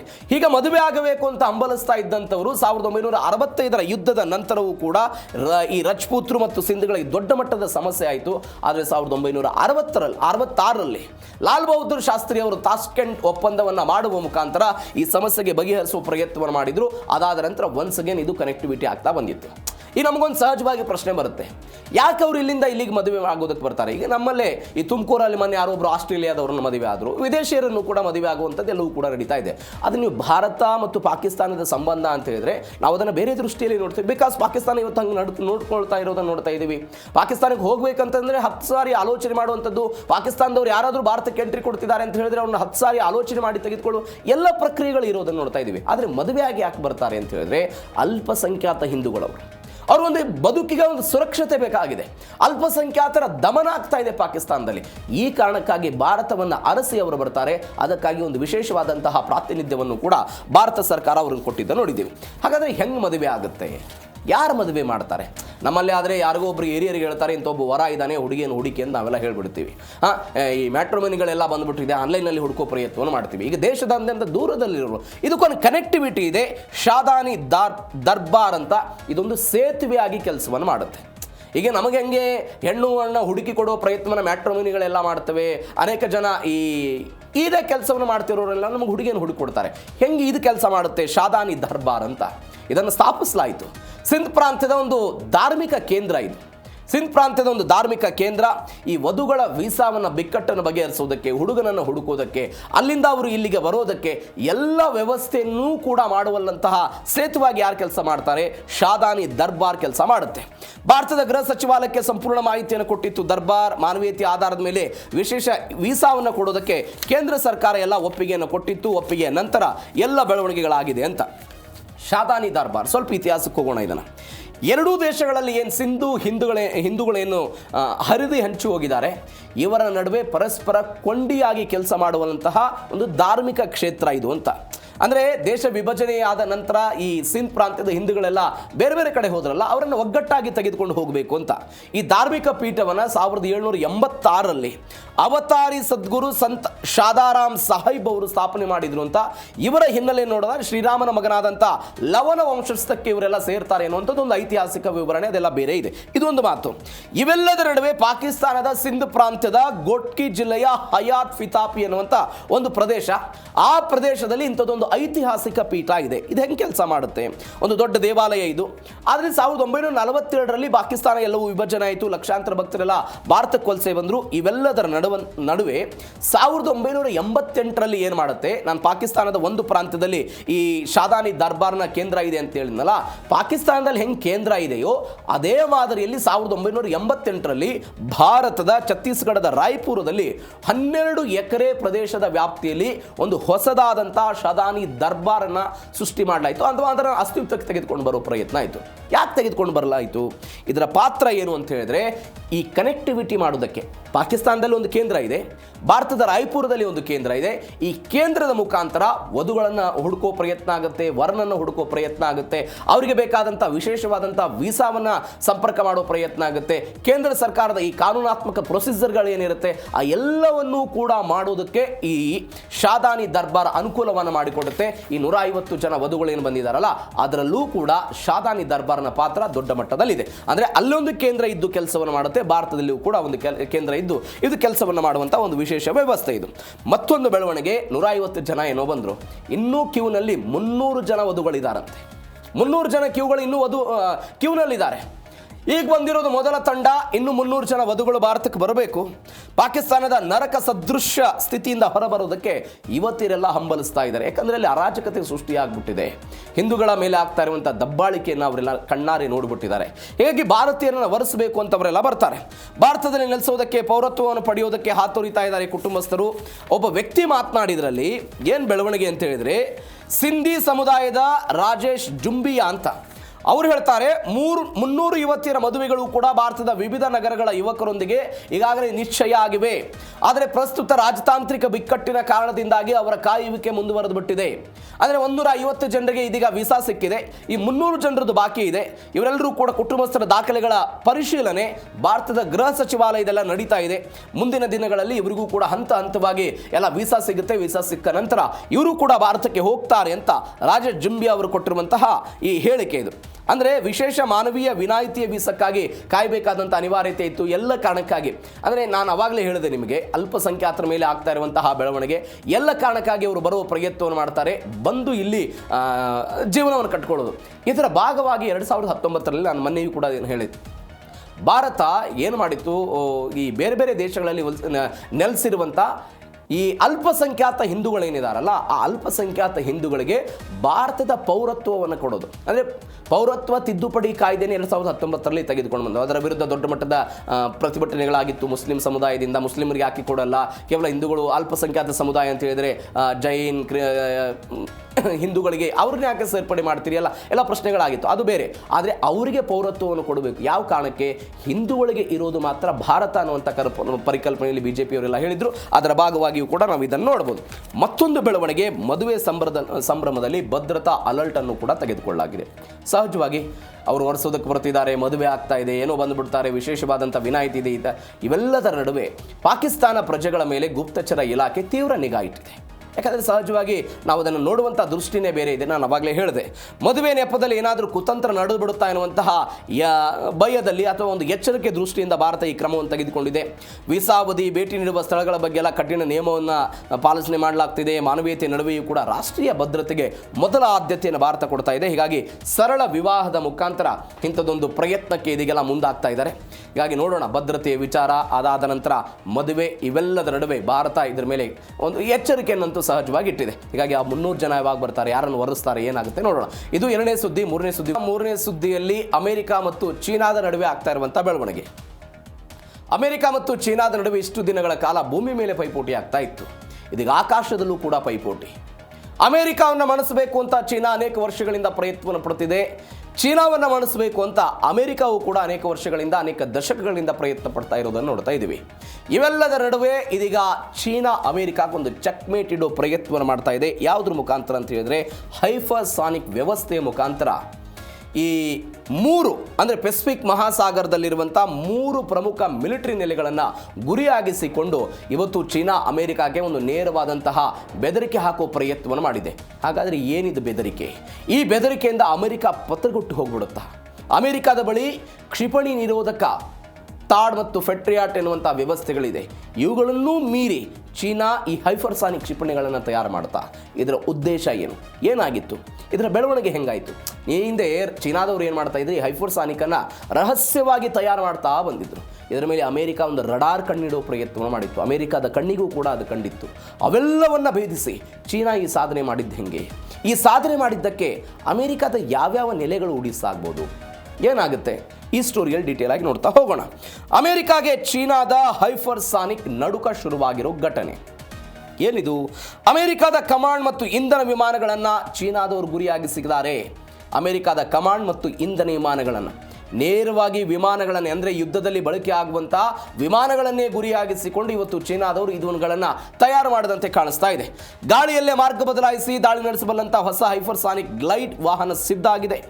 ಸಾವಿರಾರು ಮೈಲುಗಳ ದೂರದ ಗುರಿಯನ್ನು ಕ್ಷಣಾರ್ಧದಲ್ಲಿ ಉಡಿಸಿ ಮಾಡೋದಕ್ಕೆ ಇವೆಲ್ಲವನ್ನು ಸಿದ್ಧತೆಯನ್ನು ಮಾಡಿಕೊಂಡಿದ್ದಾರೆ ಅಂತ. ಸ್ವಲ್ಪ ನಾವು ಇದಕ್ಕೆ 2 ದಶಕಗಳ ಹಿಸ್ಟ್ರಿ ಇದೆ. ಮೊದಲ ಹಂತ 2000ರಿಂದ 2010, ಅಂದರೆ 10 ವರ್ಷಗಳ ಕಾಲ. 2000 ಇಸ್ವಿಯಲ್ಲಿ ಏನಾಯಿತು, ಅಮೆರಿಕ ತನ್ನದೇ ಆದಂಥ ಒಂದು ಪ್ರಾಂಪ್ಟ್ ಗ್ಲೋಬಲ್ ಸ್ಟ್ರೈಕ್ ಮತ್ತು ಕ್ಷಿಪಣಿ ರಕ್ಷಣಾ ವ್ಯವಸ್ಥೆಗಳನ್ನು ಬಲಪಡಿಸಬೇಕು ಅಂತ ಮೊದಲ ಹೆಜ್ಜೆ ಇಡೋ ಪ್ರಯತ್ನವನ್ನು ಮಾಡಿತು. ಆಗ ಚೀನಾದವರು ಏನು ಮಾಡ್ತಾರೆ, ಅಮೆರಿಕದ ರಡಾರ್ ಕಣ್ಣಿಗೆ ಕಾಣದಂತೆ ನಾವು ಕೂಡ ಏನಾದರೂ ತಂತ್ರಜ್ಞಾನವನ್ನು ಹುಡುಕಾಟ ಮಾಡಬೇಕು ಅನ್ನುವ ಪ್ರಯತ್ನ 2000 ಇಸ್ವಿಯಲ್ಲಿ ಚೀನಾದು ಶುರುವಾಯಿತು. ಅದಾದ ನಂತರ ಚೀನಾದ ಒಂದು ಪ್ರಮುಖ ರಕ್ಷಣಾ ಸಂಸ್ಥೆಯವರೆಲ್ಲ ಕೆಲಸ ಮಾಡೋದಕ್ಕೆ ಶುರು ಮಾಡಿದರು. ಇಂಜಿನ್ಗಳ ರಹಸ್ಯ ಸಂಶೋಧನೆ ಅವಧಿಯಲ್ಲಿ ಅವರು ಒಂದು ತೇಜಸ್ಸನ್ನು ಕಂಡುಕೊಳ್ಳೋ ಪ್ರಯತ್ನ ಆಯಿತು. ಇದು ಮೊದಲ ಹಂತ. 2014ರಿಂದ 18ರಲ್ಲಿ 4 ವರ್ಷಗಳಲ್ಲಿ ಏನು ಬೆಳವಣಿಗೆ ಆಗುತ್ತೆ ಅಂತ ಹೇಳಿದ್ರೆ, 2014ರ ಜನವರಿ ತಿಂಗಳಲ್ಲಿ ಚೀನಾ ಮೊಟ್ಟ ಮೊದಲ ಬಾರಿಗೆ ಒಂದು ಹೈಪರ್ಸಾನಿಕ್ ಗ್ಲೈಡ್ ವಾಹನವನ್ನು ಪರೀಕ್ಷೆ ಮಾಡೋ ಪ್ರಯತ್ನ ಪ್ರಯತ್ನವನ್ನು ಮಾಡ್ತು. ಯಾವಾಗ? ಹೆಚ್ಚು ಕಡಿಮೆ 12 ವರ್ಷಗಳ ಹಿಂದೆ. ಅದನ್ನು ಅಮೆರಿಕದ ಗುಪ್ತಚರ ಇಲಾಖೆದವರು ಏನಂತ ಕರೆದ್ರು, WU-14 ಅಂತ ಕರೆಯೋ ಪ್ರಯತ್ನವನ್ನು ಮಾಡಿದರು. ಇದು 14ರಲ್ಲಾಯಿತು. 2014ರಿಂದ 16 ನಡುವೆ ಚೀನಾ ಒಂದು 6ಕ್ಕೂ ಹೆಚ್ಚು ಬಾರಿ ಏನು ಮಾಡುವ ಪ್ರಯತ್ನವನ್ನು ಮಾಡಿದ್ರು, ಶಬ್ದಕ್ಕಿಂತ 5ರಿಂದ 10 ಪಟ್ಟು ವೇಗವಾಗಿ ಚಲಿಸುವಂತಹ ಕ್ಷಿಪಣಿ ಪ್ರಯೋಗಗಳನ್ನು ನಡೆಸಿ ಜಗತ್ತನ್ನು ಬೆರಗುಗೊಳಿಸುವ ಪ್ರಯತ್ನವನ್ನು ಮಾಡಿದ್ರು. ಇದು 4 ವರ್ಷಗಳ ಕಾಲ ಆಯಿತು. ಅದಾದ ನಂತರ DF-17 ಅನ್ನೋದನ್ನು 2019ರ ಅಕ್ಟೋಬರ್ 1ರಂದು ಚೀನಾದ ರಾಷ್ಟ್ರೀಯ ದಿನದ ಅಂಗವಾಗಿ ಫರೇಡ್ನಲ್ಲಿ ಇದನ್ನು ಪರೀಕ್ಷೆ ಮಾಡುವ ಪ್ರಯತ್ನವನ್ನು ಮಾಡಿದ್ರು. ಅದು DF-17 ಅನ್ನು ಸಾರ್ವಜನಿಕವಾಗಿ ಮೊಟ್ಟ ಮೊದಲ ಬಾರಿಗೆ ಇದನ್ನು ಪ್ರದರ್ಶನ ಮಾಡಿದ್ರು. ಆಗ ಅಮೆರಿಕಕ್ಕೆ ನಡುಕ ಎಲ್ಲ ಶುರುವಾಗಿತ್ತು. ಅದಾದ ನಂತರ ಈ ಎಲ್ಲ ಬೆಳವಣಿಗೆಗಳಾಗಿದ್ದನ್ನು ನೋಡ್ತಾ ಇದ್ದೀವಿ. ಇದು ಇದೀಗ ಅಮೆರಿಕಾಗ ಒಂದು ಟಕ್ಕರ್ ಕೊಡುವಂತೆ ವ್ಯವಸ್ಥೆಯನ್ನು ಇವರು ಮಾಡಿಕೊಂಡಿದ್ದಾರೆ ಅಂತ. ಇವೆಲ್ಲದರ ನಡುವೆ ಗುವಾಮ್ ಮತ್ತು ಹವಾಯಿಗೆ ಕ್ಷಿಪಣಿ ಭೀತಿ. ಎಲ್ಲಿರ್ತವೆ ಇವು? ಪೆಸಿಫಿಕ್ ಮಹಾಸಾಗರದಲ್ಲಿರುವಂತಹ ಅಮೆರಿಕದ ನೆಲೆಗಳನ್ನು ನಾವೇನು ಇವೆರಡನ್ನು ಕರೆದ್ವಿ, ಅದು ಗುವಾಮ್ ಆಗಿರ್ಬೋದು, ಅದಾದ ನಂತರ ಹವಾಯಿ, ಎಲ್ಲ ಕೇಂದ್ರಗಳನ್ನೂ ಕೂಡ ತಲುಪಬಲ್ಲಂಥ ಶಕ್ತಿ ಸಾಮರ್ಥ್ಯ ಯಾರ ಬಳಿ ಇದೆ? ಇವತ್ತು ಚೀನಾದ ಬಳಿ ಇರುವಂಥದ್ದು. ಈ ಕಾರಣಕ್ಕಾಗಿ ಇದೊಂದು ಅಮೆರಿಕಕ್ಕೊಂದು ಎಚ್ಚರಿಕೆಯ ಹೆಜ್ಜೆ ಅಂತ ಕರೆಯೋ ಹಂತಕ್ಕೆ ಹೋಗ್ತಾ ಇದ್ದೀವಿ. ನೋಡಿ, ಅಮೆರಿಕಾದ ಕಮಾಂಡ್ ಮತ್ತು ಇಂಧನ ವಿಮಾನಗಳನ್ನು ಗುರಿಯಾಗಿಸಿಕೊಂಡು, ಅಂದರೆ ಇಂಧನ ವಿಮಾನಗಳೇ ಇಲ್ಲದಂತೆ ಮಾಡಿ ಅಮೆರಿಕಾವನ್ನು ಪೆಸಿಫಿಕ್ ಮಹಾಸಾಗರದಲ್ಲಿ ಕಟ್ಟಿ ಹಾಕುವ ಪ್ರಯತ್ನವನ್ನು ಯಾರು ಮಾಡ್ತಾ ಇದ್ದಾರೆ? ಚೀನಾದವರು ಮಾಡ್ತಾ ಇದ್ದಾರೆ. ಹೆಂಗೆ? DF-26 ಮತ್ತು DF-27 ಬ್ಯಾಲಿಸ್ಟಿಕ್ ಕ್ಷಿಪಣಿಗಳನ್ನು ತಯಾರು ಮಾಡಿದರು. ಗುವಾಮ್ ಕಿಲ್ಲರ್ DF-26 ಇರುವಂತಹ ಅಲ್ಲಿಗೆ ಹೋಗಬಲ್ಲಂತಹ ಶಕ್ತಿ ಸಾಮರ್ಥ್ಯವನ್ನು ಹೊಂದಿದೆ. ಅಂದರೆ ಪೆಸಿಫಿಕ್ ಆ ವಲಯದಲ್ಲಿ ಅಮೆರಿಕ ಅತ್ಯಂತ ಮಿಲಿಟರಿ ಕೇಂದ್ರವನ್ನು ಹೊಂದಿದೆ. ಅದಕ್ಕೆ ಗುಲಾಮ್ ಅಂತ ಕರಿತೀವಿ. ಪರಮಾಣು ಜಲಂತರ್ಗಾಮಿ ನೌಕೆಯ ಕೇಂದ್ರಗಳಿವೆ. ಏಷ್ಯಾದಲ್ಲಿ ಯುದ್ಧ ನಡೆದರೆ ಅಮೆರಿಕಾದ ಪಡೆಗಳು ಇಲ್ಲಿಂದನೇ ಕೆಲಸ ಮಾಡಬೇಕಾದಂಥ ಅನಿವಾರ್ಯತೆ ಇದೆ. ಅವುಗಳನ್ನು ಗುರಿಯಾಗಿಸಿಕೊಂಡು ಇವತ್ತು ಹೋಗೋದು. ಅಂದರೆ ಅಮೆರಿಕಾದ ಒಟ್ಟಾರೆ ಮುಖ್ಯ ಭೂಮಿ ಏನಿದೆ ಅದು ಏಷ್ಯಾದಿಂದ ಬಹಳ ಸಾವಿರಾರು ಕಿಲೋಮೀಟರ್ ದೂರದಲ್ಲಿದೆ. ಆದರೆ ಇಲ್ಲಿರುವಂತಹ ಕೇಂದ್ರ ಏನಿದೆ ಅದು 3000 ಕಿಲೋಮೀಟರ್ಲ್ಲಿದೆ. ಇದನ್ನು ಚೀನಾದವರು ಗುರಿಯಾಗಿಸ್ತಾ ಇದ್ದಾರೆ. ಮತ್ತೊಂದು ಹವಾಯಿ ಅಂತ ನಾನು ಹೇಳಿದೆ. ಈ ಹವಾಯಿ ಕೇಂದ್ರ ಏನಿದೆ DF-27, ಈ DF-27 ಹೈಪರ್ಸಾನಿಕ್ ಏನಿದೆ ಈ ಕೇಂದ್ರವನ್ನು ಅದು ತಲುಪುತ್ತೆ. ಇಂಡೋ ಪೆಸಿಫಿಕ್ ಕಮಾಂಡ್ನ ಪ್ರಧಾನ ಕಚೇರಿಯನ್ನು ಅಮೆರಿಕ ಇಲ್ಲಿ ಹೊಂದಿದೆ. ಈ ಕೇಂದ್ರ ಕಚೇರಿಯನ್ನು ಕೂಡ ಗುರಿಯಾಗಿಸಿಕೊಂಡು ದಾಳಿ ಮಾಡುವ ಪ್ರಯತ್ನವನ್ನು ಮಾಡುತ್ತೆ. ಇವೆಲ್ಲದರ ನಡುವೆಯೂ ಕೂಡ ಥಾಡ್ ಮತ್ತು ಪೆಟ್ರಿಯಾಟ್ ಇದ್ರೂ ಕೂಡ ಇದರ ವ್ಯವಸ್ಥೆಯ ವಿರುದ್ಧ ಅಮೆರಿಕಕ್ಕೆ ಹೋರಾಟ ಮಾಡೋದಕ್ಕೆ ಸಾಧ್ಯ ಇಲ್ಲ. ಯಾಕೆ ಅಂತ ಹೇಳಿದ್ರೆ, ಹಾವಿನ ರೂಪದಲ್ಲಿ ಚಲಾವಣೆಯನ್ನು ಹೊಂದುವಂಥ ಹೈಪರ್ಸಾನಿಕ್ ಕ್ಷಿಪಣಿಗಳನ್ನು ಇವತ್ತು ಯಾರು ತಯಾರು ಮಾಡಿದ್ದಾರೆ? ಚೀನಾದವರು ತಯಾರು ಮಾಡಿದ್ದಾರೆ. ಅದಕ್ಕೆ ಬರ್ತೀನಿ ನಾನು. ತಡೆಯೋದು ಅಸಾಧ್ಯ, ಹೊಡೆಯೋದು ನಿಶ್ಚಿತ. ಅಮೆರಿಕಾದ ಬಳಿ ಇವತ್ತು ಅವರು ಮಧ್ಯಪ್ರಾಚ್ಯಕ್ಕೆ ಕೊಟ್ಟರು, ಬೇರೆ ಬೇರೆ ದೇಶಗಳಿಗೆಲ್ಲ ಇವನು ಕೊಟ್ಟಿದ್ದಾರೆ ಕ್ಷಿಪಣಿ ನಿರೋಧಕ ಅನ್ನೋ ಕಾರಣಕ್ಕಾಗಿ. ಇವೆಲ್ಲದರ ನಡುವೆಯೂ ಕೂಡ ಚೀನಾದ DF-26 ಮತ್ತು 27 ಅನ್ನು ತಡೆಯೋದಕ್ಕೆ ಸಾಧ್ಯ ಇಲ್ಲ ಅಂತ. ಯಾಕೆ? ಹೈಪರ್ಸಾನಿಕ್ ವೇಗದಲ್ಲಿ ಚಲಿಸ್ತಾ ದಿಕ್ಕನ್ನು ಬದಲಿಸಬಲ್ಲಂಥ ಶಕ್ತಿಶಾಲಿ ಅಸ್ತ್ರ ಇದು. ರಡಾರ್ ಮತ್ತು ಕ್ಷಿಪಣಿ ರಕ್ಷಣಾ ವ್ಯವಸ್ಥೆಗಳ ಕಣ್ಣಿಗೆ ಮಣ್ಣೆರಚುವಂತಹ ತಂತ್ರಜ್ಞಾನವನ್ನು ಹೊಂದಿದೆ. ಅಂದರೆ ಶಬ್ದದ ವೇಗಕ್ಕಿಂತ 5ರಿಂದ 10 ಪಟ್ಟು ವೇಗವಾಗಿ ಇದು ಹೋಗುತ್ತೆ. ಅಂದರೆ ಒಂದು ಗಂಟೆಗೆ 1000 ಕಿಲೋಮೀಟರ್ಗಿಂತ ಹೆಚ್ಚು ವೇಗದಲ್ಲಿ ಹೋಗುತ್ತೆ. ಉಡಾವಣೆಯಾದ ನಂತರ ಗುರಿಯನ್ನು ತಲುಪೋದಕ್ಕೆ ಇವು ತೆಗೆದುಕೊಳ್ಳುವಂತಹ ಸಮಯ ಕೆಲವು ನಿಮಿಷಗಳಂತ ಹೇಳ್ತಾರೆ. ಹಳೆಯ ಬ್ಯಾಲಿಸ್ಟಿಕ್ ಕ್ಷಿಪಣಿಗಳು ಬಾಹ್ಯಾಕಾಶಕ್ಕೆ ಹೋಗಿ ಅಲ್ಲಿಂದ ಮುಂಚಿತವಾಗಿ ನಿಗದಿಯಾದಂಥ ಒಂದೇ ಹಾದಿಯಲ್ಲಿ ಬೀಳ್ತಾ ಇತ್ತು. ಅಂದರೆ ಗುರಿಯನ್ನು ಎಲ್ಲಿ ಸೆಟ್ ಮಾಡಿರ್ತೀವಿ ಅಲ್ಲಿಗೆ ಮಾತ್ರ ಸೀಮಿತ ಆಗ್ತಿತ್ತು. ಆದರೆ ಇವತ್ತು ಚೀನಾದ ಹೈಪರ್ಸಾನಿಕ್ ಅಸ್ತ್ರಗಳೇನಾಗಿದೆ, ವಾತಾವರಣ ಮೇಲ್ಪದರಲ್ಲಿ ಹಾರ್ತಾ ಹಾವಿನಂತೆ ದಿಕ್ಕನ್ನು ಬದಲಾಯಿಸಿ ಅಂತಿಮವಾಗಿ ಅವು ಎಲ್ಲಿ ಬೀಳುತ್ತವೆ ಅನ್ನೋದನ್ನು ಊಹೆ ಮಾಡೋದಕ್ಕೂ ಕೂಡ ಸಾಧ್ಯವಾಗಲ್ಲ. ಈ ಊಹೆ ಮಾಡೋದಕ್ಕೆ ಸಾಧ್ಯವಾಗದೇ ಇದ್ದಾಗ ಅಮೆರಿಕಾದ ರಡಾರ್ಗೆ ಕಣ್ಣಿಗೂ ಕೂಡ ಇದು ಕಾಣೋದಕ್ಕೆ ಸಾಧ್ಯ ಆಗಲ್ಲ. ಇವುಗಳಿಂದ ತಪ್ಪಿಸಿಕೊಂಡು ಹೋಗಬಹುದು ಅನ್ನುವಂತಹ ವ್ಯವಸ್ಥೆ ಇದೆ. ಬಟ್ ಗುರಿಯನ್ನು ತಲುಪ್ತವೆ. ಆ ಗುರಿಯನ್ನು ತಲುಪೋದಕ್ಕೆ ಏನು ಅಮೆರಿಕ ಕಟ್ ಮಾಡಬೇಕು ಅಂತ ಬಯಸುತ್ತಲ್ಲ ಅದೆಲ್ಲವೂ ಕೂಡ ಆಗಲ್ಲ ಅಂತ. DF-17 ಮತ್ತು ಅದಾದ ನಂತರ DF-27 ಇವ್ಯಾವುದೂ ಕೂಡ ಸ್ಥಿರವಾಗಿ ಮಿಲಿಟರಿ ನೆಲೆಗಳನ್ನಷ್ಟೇ ಅಲ್ಲ, ಯಾವ ಕೇಂದ್ರವನ್ನು ಗುರಿಯಾಗಿಸಿಕೊಂಡು ದಾಳಿ ಮಾಡಬಲ್ಲಂಥ ಶಕ್ತಿ ಸಾಮರ್ಥ್ಯ ಹೊಂದಿದೆ. ಇದು ಒಂದು ಭಾಗ.